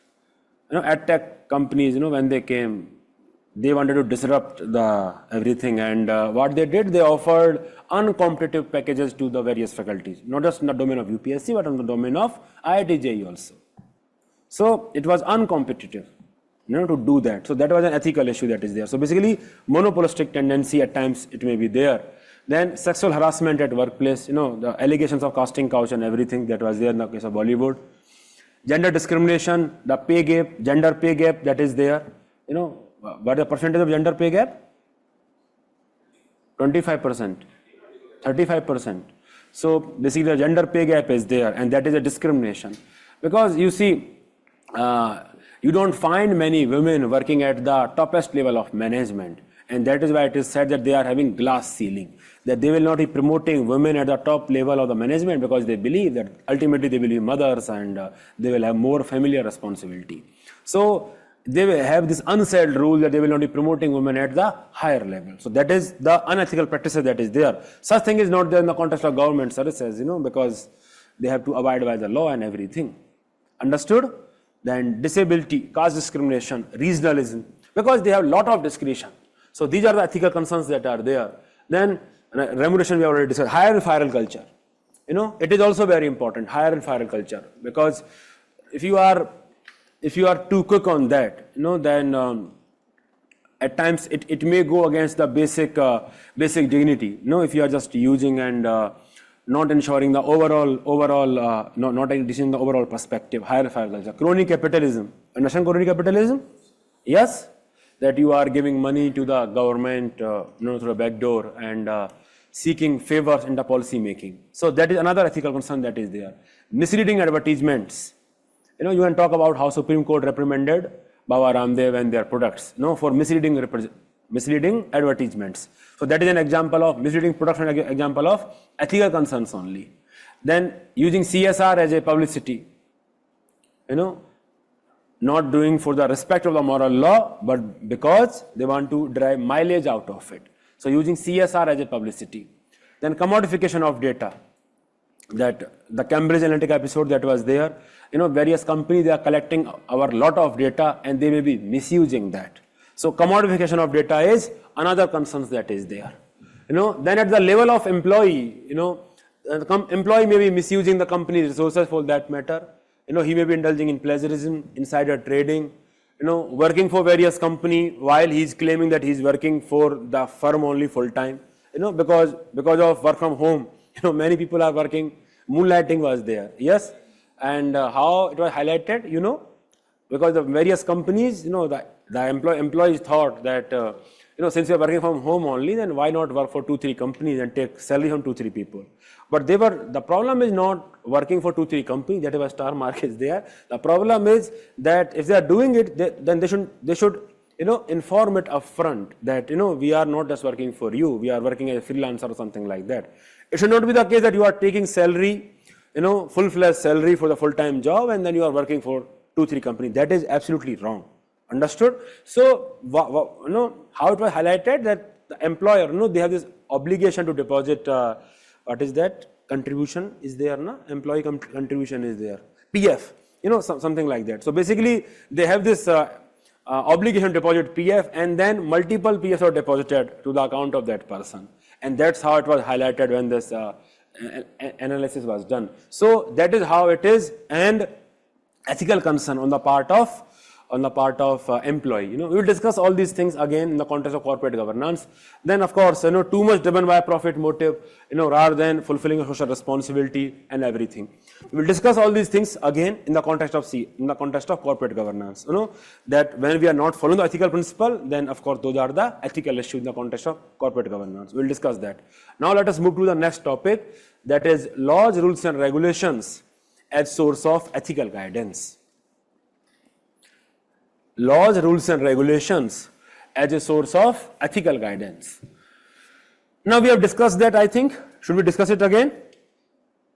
Law versus ethics? Discuss nahi kiya?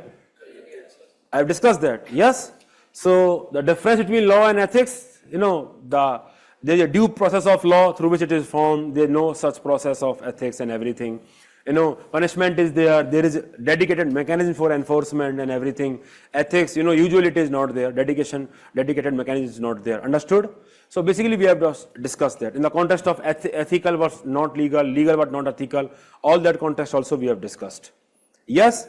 So another important topic is that how laws, rules and regulations are acting as source of ethical guidance. Laws, rules and regulations are acting as a source of ethical guidance. Now let us understand first the difference between laws, rules and regulations. That how laws and rules are different than each other. How many of you know subordinate legislation or delegated legislation? Okay, so let me just explain it. Whenever a law is framed by the parliament, it is framed by the parliament in a very skeleton manner. By skeleton, I mean that it is not very detailed. It is not very detailed simply because, you cannot account for all the possibilities. Simply because you cannot account for all the possibilities, and also the politicians do not have expertise. The expertise is there with the bureaucracy. Aap note kar lijiye tab tak isko. So let us discuss about. So Parliament makes law in a very skeleton manner, in a very broad manner. So suppose it has made the law Disaster Management Act. Yes. For Disaster Management Act, it has provided that there should be these three institutions. What are institutions? NDMA, SDMA, DDMA, these funds, agencies and everything. So in a very broad manner, it has provided for the institutions and what should be the functions of the institutions. Understood? So when the lockdowns were implemented, when states were taking the decision, so they were changing the lockdown, some area was in yellow zone, some area was in red zone, and based on that the flexibility and everything was there. So of course, when you are restricting the liberty of the people, you should have some legal basis. Only by law you can restrict, and all of you must know that they were deriving this power from Disaster Management Act. One of the act was Disaster Management Act. Were they changing the act on a daily basis then? Were they? Because see, if Karol Bagh, let's say, is in the red zone, then the law should say that there should be more restrictions on the activity. But if it is in green zone, then people can perhaps go here and there. Understood? So this curbing of activity should be part of some legal instrument. Then only you can put restrictions on liberty. Yes or no? But we were not changing the law. Were we changing the law? No, we were changing rules. So law provided blatant power to the administration that they can make rules to affect the provision of this law. So bureaucracy was changing the rules on the basis of contingency. It may not be feasible to bring the session of parliament then amend the law very frequently, and that is why you provide rules so that you can change the rules, and rules can be changed by bureaucracy only. You don't need parliament and everything. Understood? So that is why law is framed in a very skeleton manner, in a very broad manner. A, because of exigency. B, because it does not have expertise. Let us talk about National Food Security Act. Now Parliament has made the law that 5 kg of grain should be provided to this people and everything. But how to decide eligibility? How to decide what are the responsibility of different supply chain institutions? How we will ensure that the ration reaches from FCI go down to the last beneficiary? All those things are not decided by the law, but they have to be part of the rules. Understood or not? But that expertise is with bureaucracy only, because they have been implementing all the subsidy mechanisms for so long. They have the institutional knowledge to effect that. The political executive, they may not have such knowledge, and that is why this rule making power is given to bureaucracy. Understood or not? So because of exigency, because of the flexibility, because of the technical nature, expertise, laws are made in a very broad manner, skeletal manner, and that is why you need rules. So bureaucracy makes rule to ensure the implementation of the law, and of course law provides for the rules. Understood or not? Code of conduct, civil services rules are there. Understood? So they are rules. Government can change them any point of time. They don't need Parliament Act to be there. Various examination rules are there. CSAT should be part of syllabus or not, whether CSAT should be qualifying or not. The UPSC has to change rules only. It does not need that the Parliament should sit again, an act should be formed and everything. Understood? So that's why you see examination rules have been amended. That is how you will see in the your notification that is there. Understood or not? So basically, listen to me very carefully. Rules usually deals with the procedural aspect of the law, that how exactly you will be implementing a law. If you are talking about National Food Security Act, then how exactly will be identifying the beneficiary? What are the institutions that should be there, like State Food Commission and everything that will ensure what are the eligibility criteria of member and everything. Everything is there. So it deals with the procedural aspect of the law, technical aspect of the law, and provides for the flexibility to the bureaucracy. Understood or not? So now all of you are able to understand the difference between law and rules. Can I discuss some ethical aspect here between law and rules here? So my dear students, there is one ethical aspect that is there, that rules are framed by bureaucracy, executive basically. But as per constitution, and rules have force of law as per article 13, they have force of law only. So the law should be framed by legislature. So in a way, it is violation of that. In a way, it is violation of that. Can you understand that? Because bureaucrats or all these people, they are not responsible or accountable to the parliament. Understood or not? So that is the dilemma that is there. And that is why ethical issues also there, that parliament, it has delegated its legislative responsibility to the executive, that you make the rules. And rules are having the force of law, remember. Rules are having the force of law. For all that matter, they can make any rule and that will have the force of law only, without legislative approval. So that is a case that is actually anti-democratic, and that is why it is said that delegated legislation is anti-democratic. It is anti-democratic because they are framed by executive. Understood? And often rules may go against laws. So what are the safeguards for that? Yes, Committee on Subordinate Legislation is there. In Parliament, one of the parliamentary committee on subordinate. So there is one committee on subordinate legislation that is there. So the job of the committee is to verify that such delegated legislations, are in conformance with the law. Because law is like parent and it is allowing the rules to be formed. These rules should conform to the law. They cannot bypass law. Although, they can make the rules that can bypass the law. They can do that. They have this power. But that will be unconstitutional. That will be held unconstitutional later. Understood? So its job is to ensure that the rules are as per the spirit of the act. Understood? But the catch here is usually only 1% of the rules are examined by the Committee on Subordinate Legislation. That is what you can write. Usually 1% only. So imagine, the question that is there, that how parliamentary effectiveness, with respect to scrutiny is declining. So one of the argument is this also, that Committee on Delegated Legislation is able to scrutinize only roughly 1% of the rules only. 99% of the rules are not examined, just like all the audit paras of the KEG are not discussed in the Public Account Committee and everything. So that is limitation that is there in the context of parliamentary control over executive. Is समझ में आ रहा है ये line जो चल रही है अभी? So that is what difference there between laws and rules. Rules are delegated legislation or subordinate legislation. Understood? Now what are regulations? Now to tell you very honestly, although there is a lot of difference between rules and regulation, but while these people, when they are making rules and regulation, they don't usually distinguish between them. They just use the term very interchangeably. Usually the difference is, it is dealing with the procedural aspect of the law and it is dealing with more substantive aspect of the law. Usually that is the difference. Regulations are much, much broader in nature.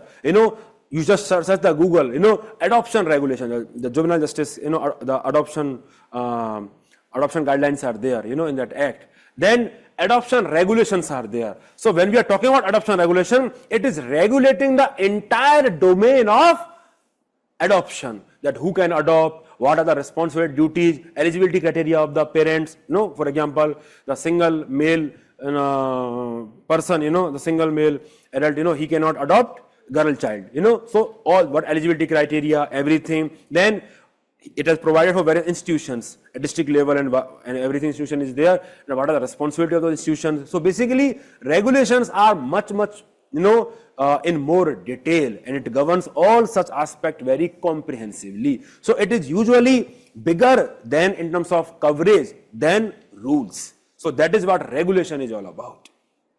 But we see, if you look at this regulation, you will find there are procedural aspects are also part of that regulation only. So basically they are not distinguishing, but the distinction is that it is dealing with mostly procedural aspect, implementation, it is dealing with substantive aspect. And usually this also happen at times, there may be legislative vacuum, So basically the specific law may not be there for a particular subject, and for that they will take authority from a bigger law, very generic law, and they will create regulations. If all of you can remember, after Santhal uprising, the regulations were issued. Initially, apart from Act, the regulations were there. Factory Company Regulations Act were there.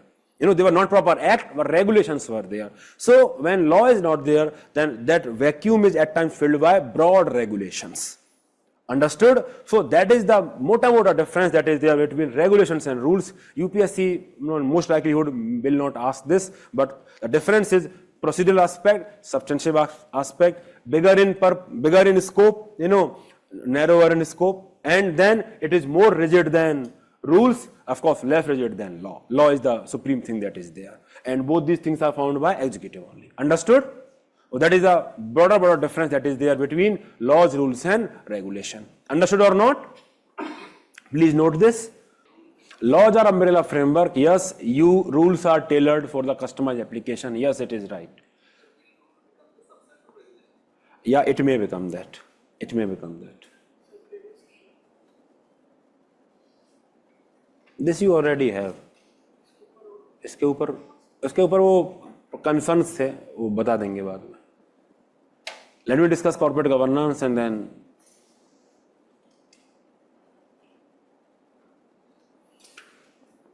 of course you can change. Rules are very flexible to change, but it requires kindly elaborate on crony capitalism. Okay. So suppose there is a company A and another company A, and there is a political party B. So both these companies, they are donating to the political party B, and that political party B comes to the power. It forms the government, and this political party B is favoring the companies A and A. So that is crony capitalism. Understood? Can you just change the... Understood, everyone?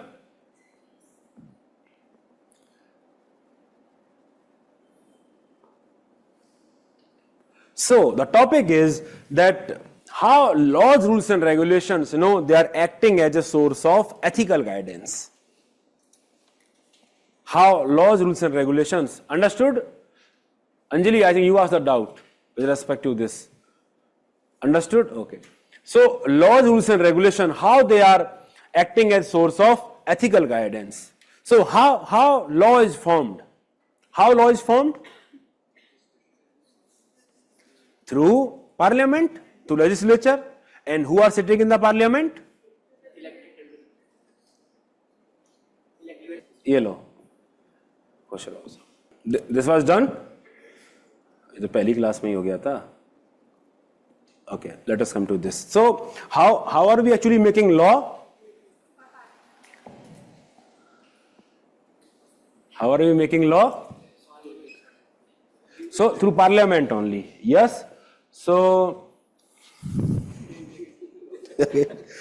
okay, through parliament only. Yes. So in parliament, our representatives sit. Yes. So basically they represent the views of society. So law is nothing but codification of societal morality or whatever society agrees upon. Understood or not? So that is how it acts as source of ethical guidance, because it is nothing but reflection of what society collectively want. So basically it is the common denominator or basically the common morality across all the society, or the morality that is maximum that we can achieve through law. नहीं समझ में आया? Basically the law represents common minimum morality or common maximum morality.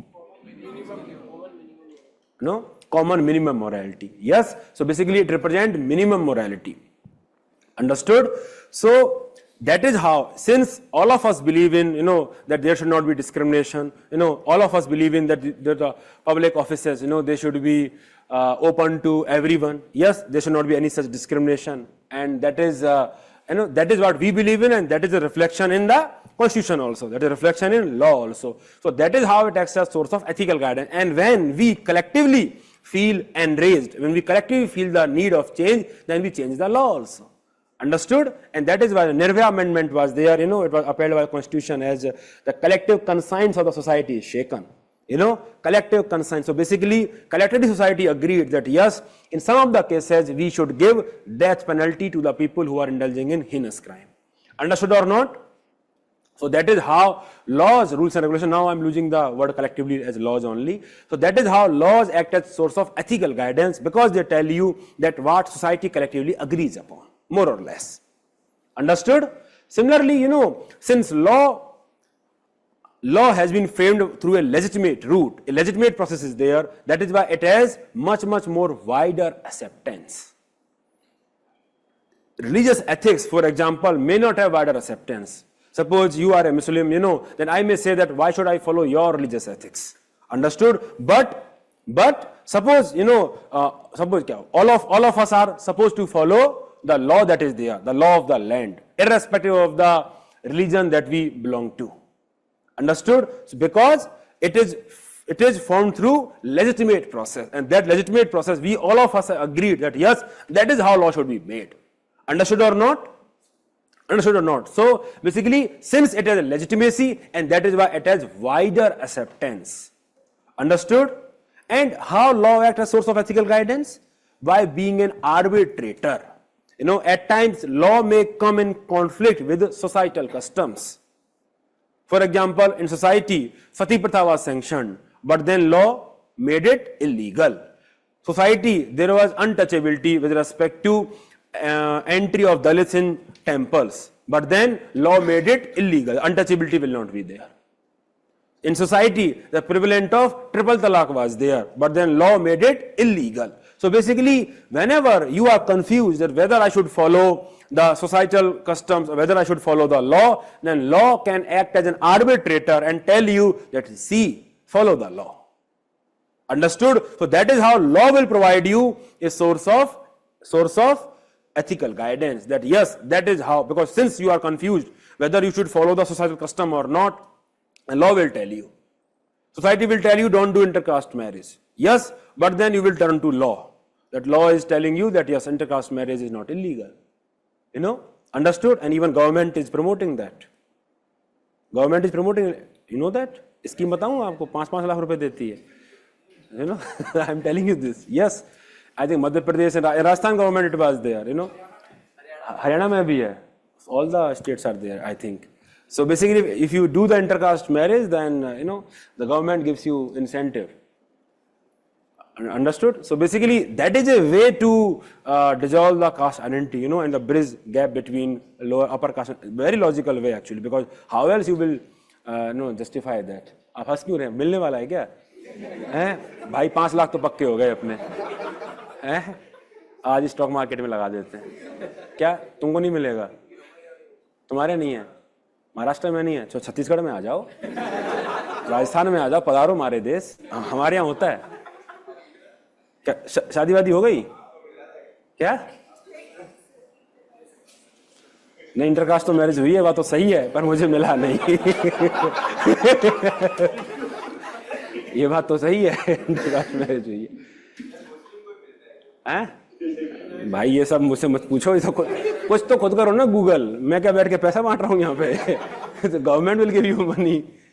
लोगों को है कि sir कुछ पैसा इतना दे दिया एथिक्स में, कुछ तो वापस करवाओ. So basically, that is what so they are arbitrator of law. So that is what they will tell you.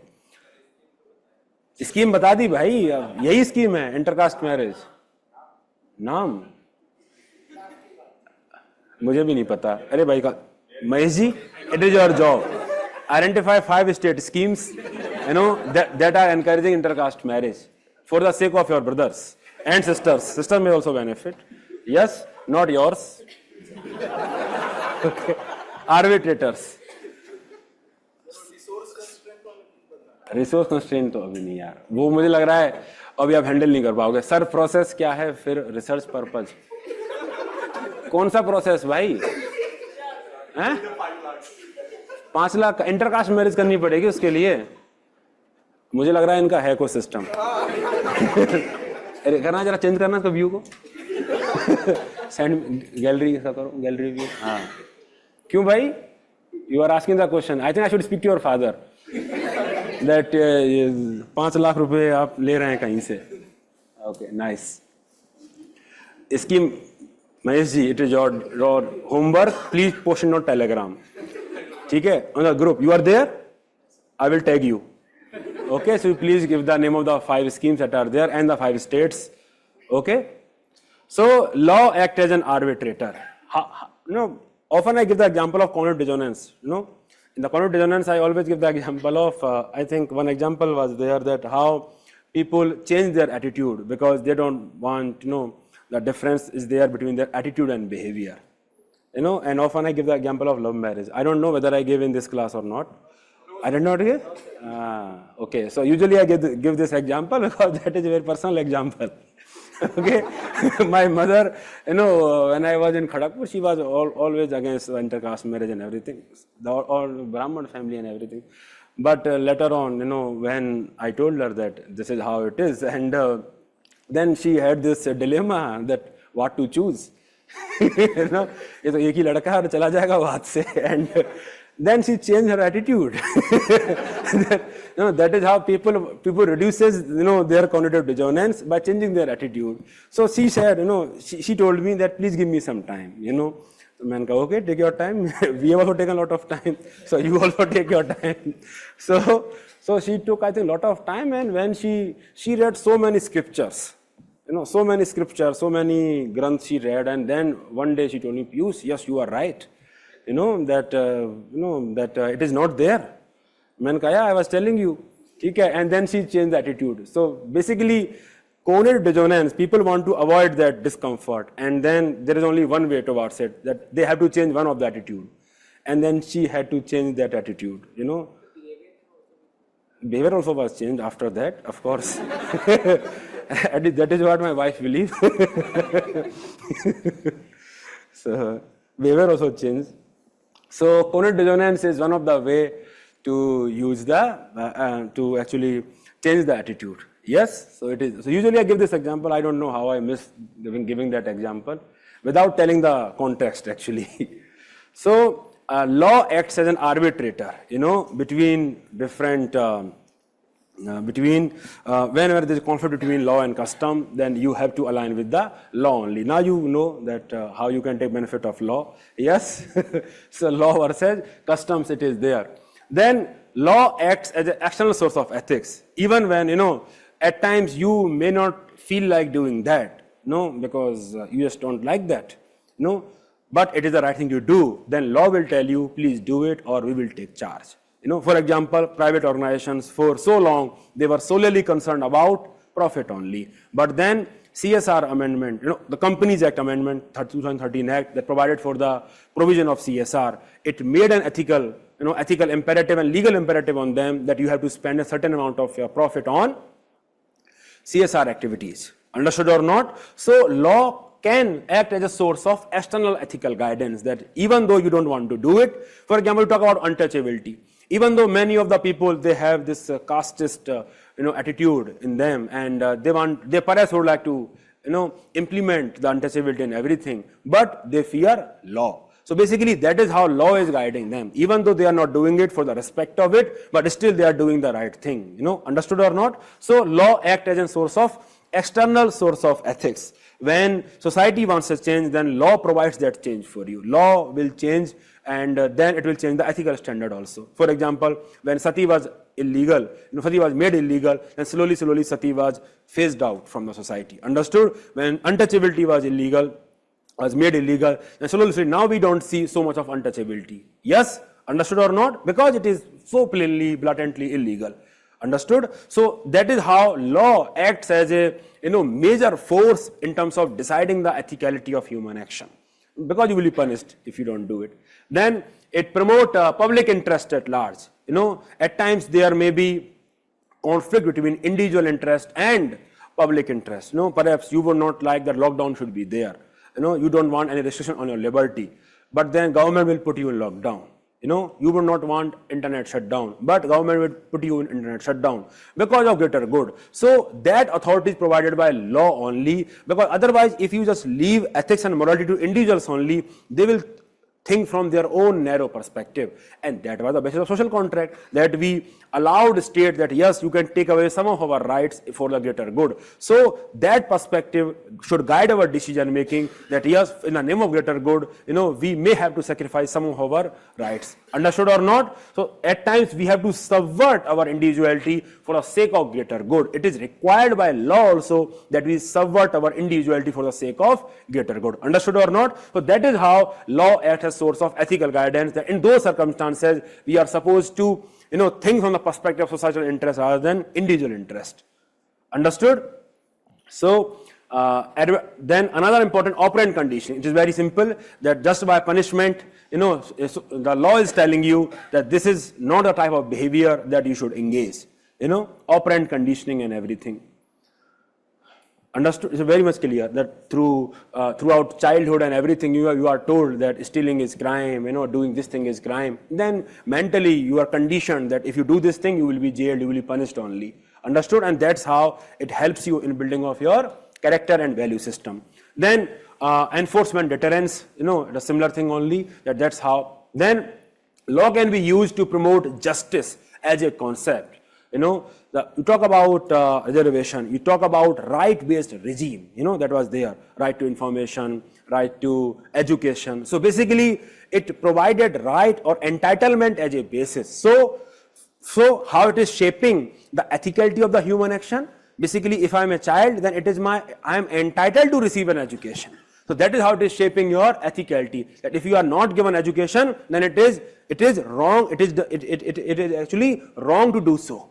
Understood? So that is how it is shaping your sense of ethicality, that you should be, if you are seeking information, if you are denied information for frivolous reason, then it is a crime. Understood? So right-based regime is basically telling you, that this is the right thing to do. These are your entitlement. And that is what it is done, through fundamental rights, minority rights, because in democracy, if majoritarianism, it holds the way, then you have to protect the right of minority, linguistic minority, religious minority, you have to protect their rights. And if you are violating their right, how you are deciding their ethicality? Through rights only, that your action should protect their rights. Understood or not? So minority rights, fundamental rights are a way to tell you that no matter what you do, you cannot take away their fundamental rights. In general, I am telling, no matter what you do, you cannot take away the minority rights. In general, again, I am telling you, the restrictions and everything is there. So basically, that is how they shape the source of ethical guidance. This is what you can do, this is what you cannot do. In general, rights, the law can be used to promote social justice, political justice, economic justice. Taxation is nothing but is a form of law only. Yes or no? So taxation promotes what? Social justice, economic justice, that the more and more you earn, the more will be a taxation. So basically a form of distributive justice to reduce inequality in the society. Understood? So basically that is how it is shaping the ethicality.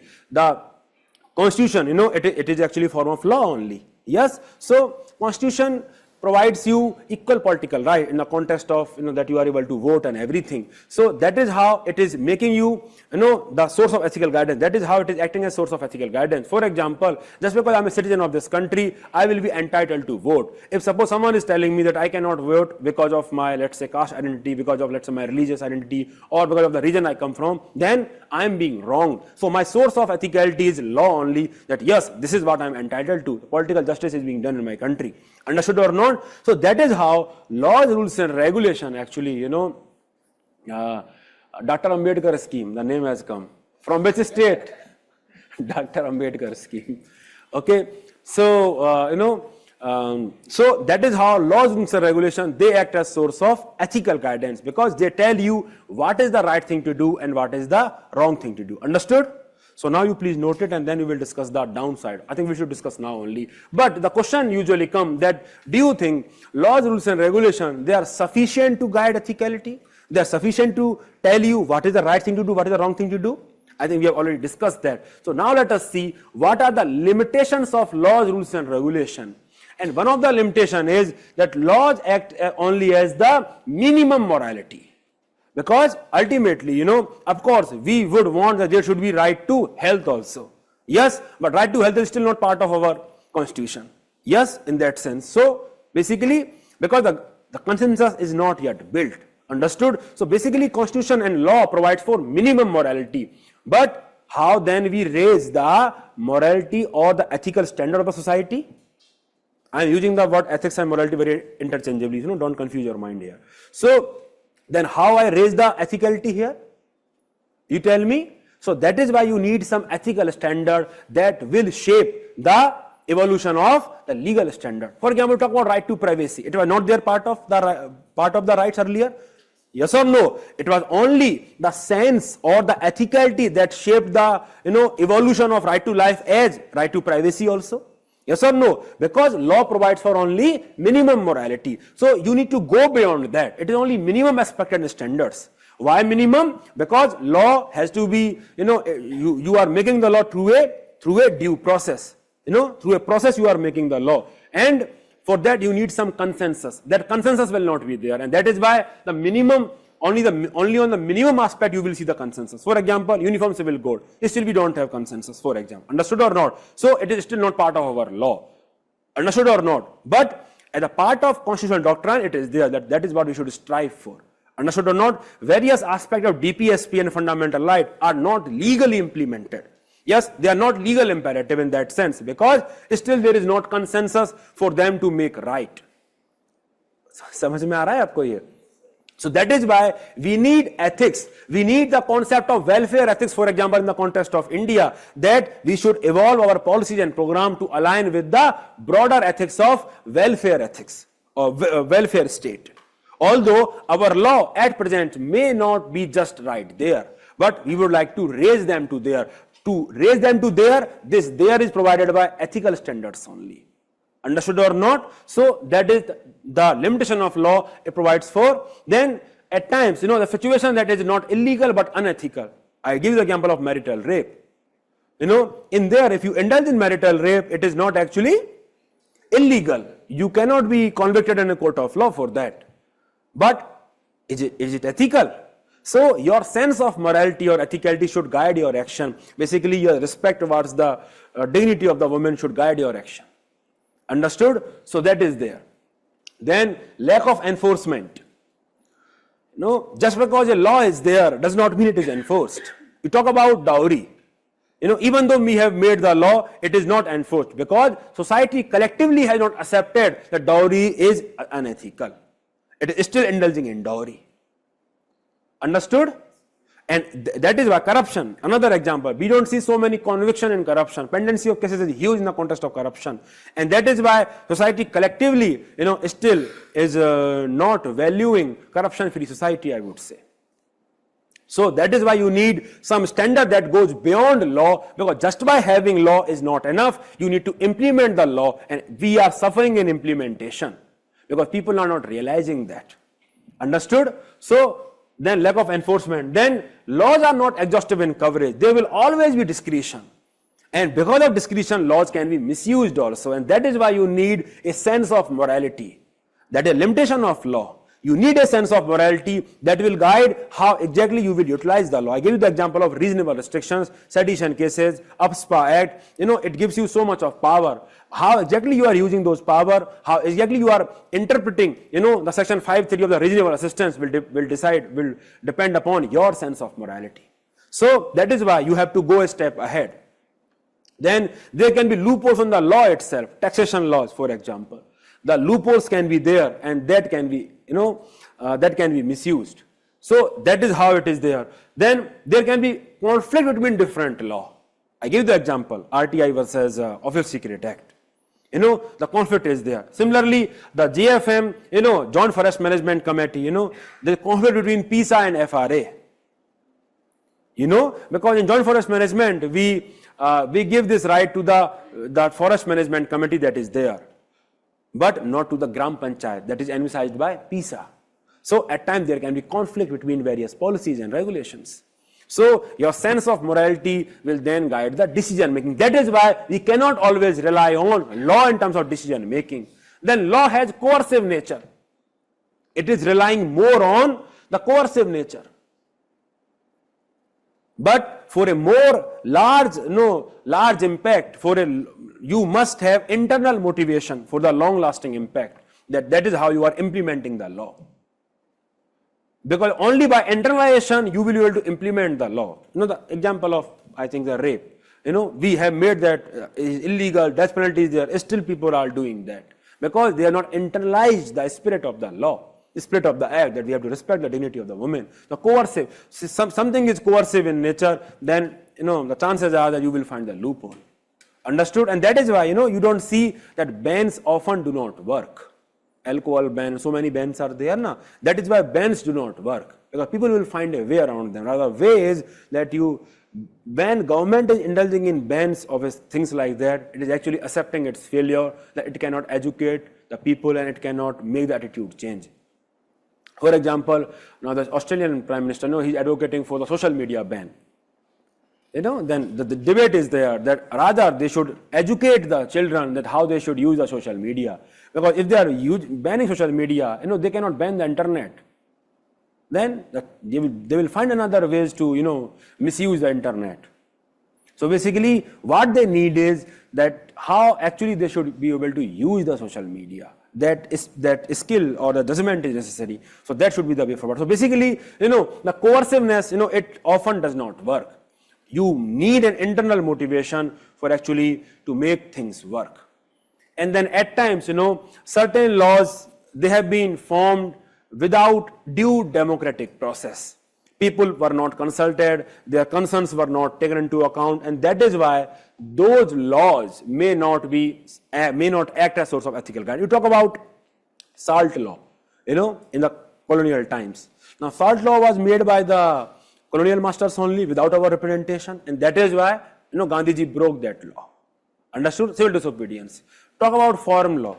The farmers' concerns were not adequately addressed through the farm law, and that is why they were on the protest all the time. And it was later, taken back by the government.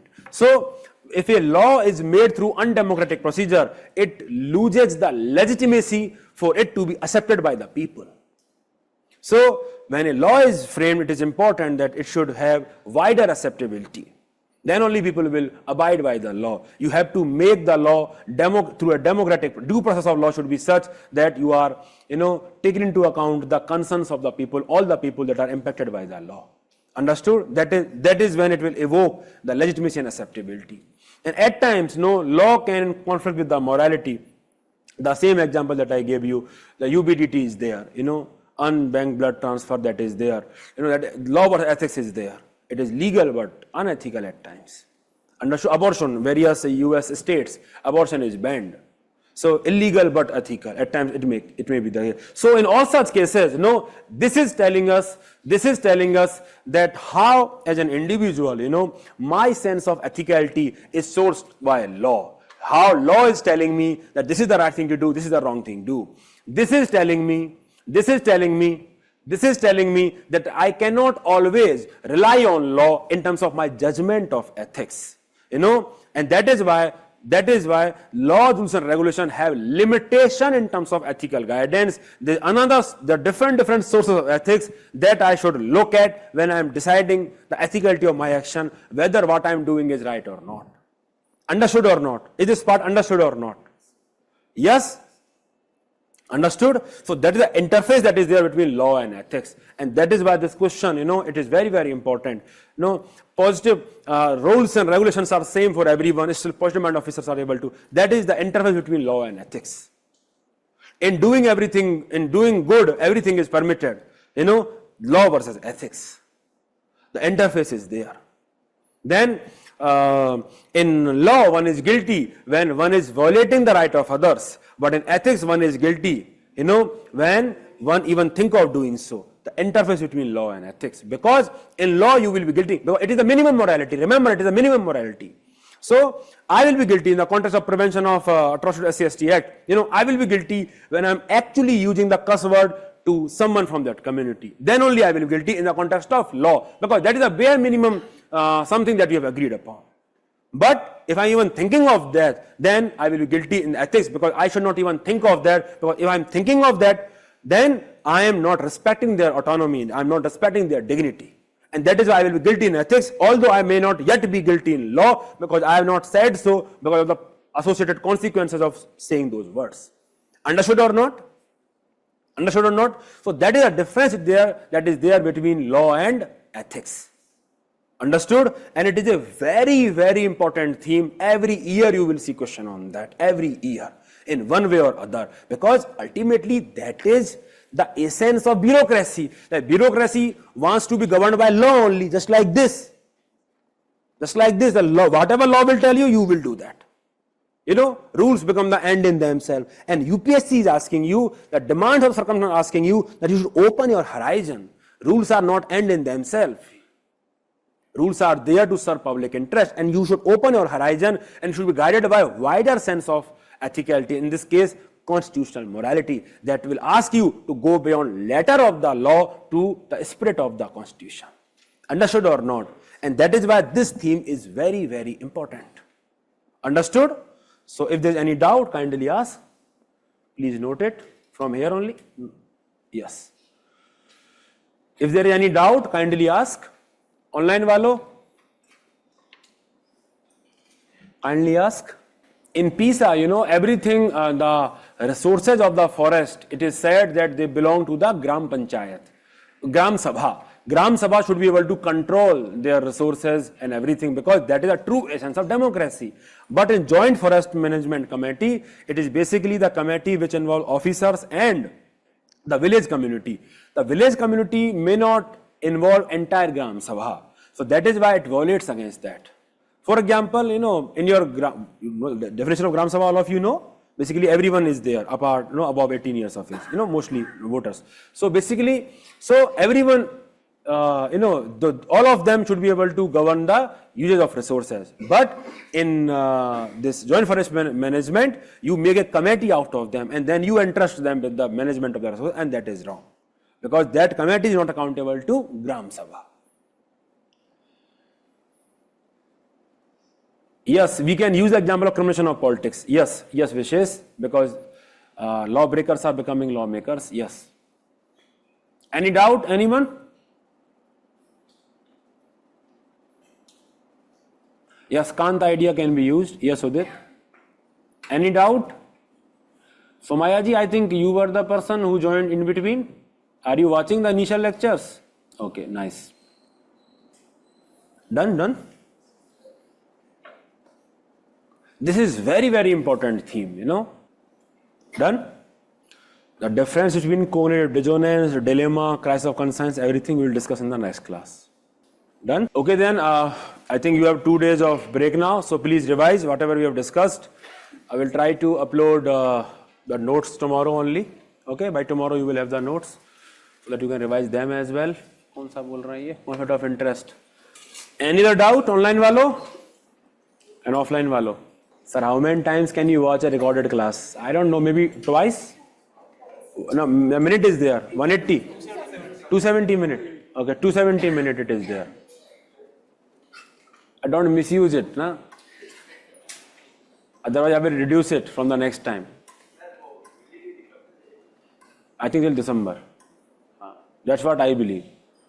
Still you may verify. I think it is till December. 1 month after we complete the course. Okay then, bye-bye. Answer writing class will start after we complete the theory. The class is 14th or 15th? 15th. So after 3 more classes, Monday, Tuesday, Wednesday. So Thursday class we will start the answer writing. But for that you must revise things. You know, you cannot just expect that you will write brilliant answer without revision. Please revise in between. Okay then, bye-bye. Good night.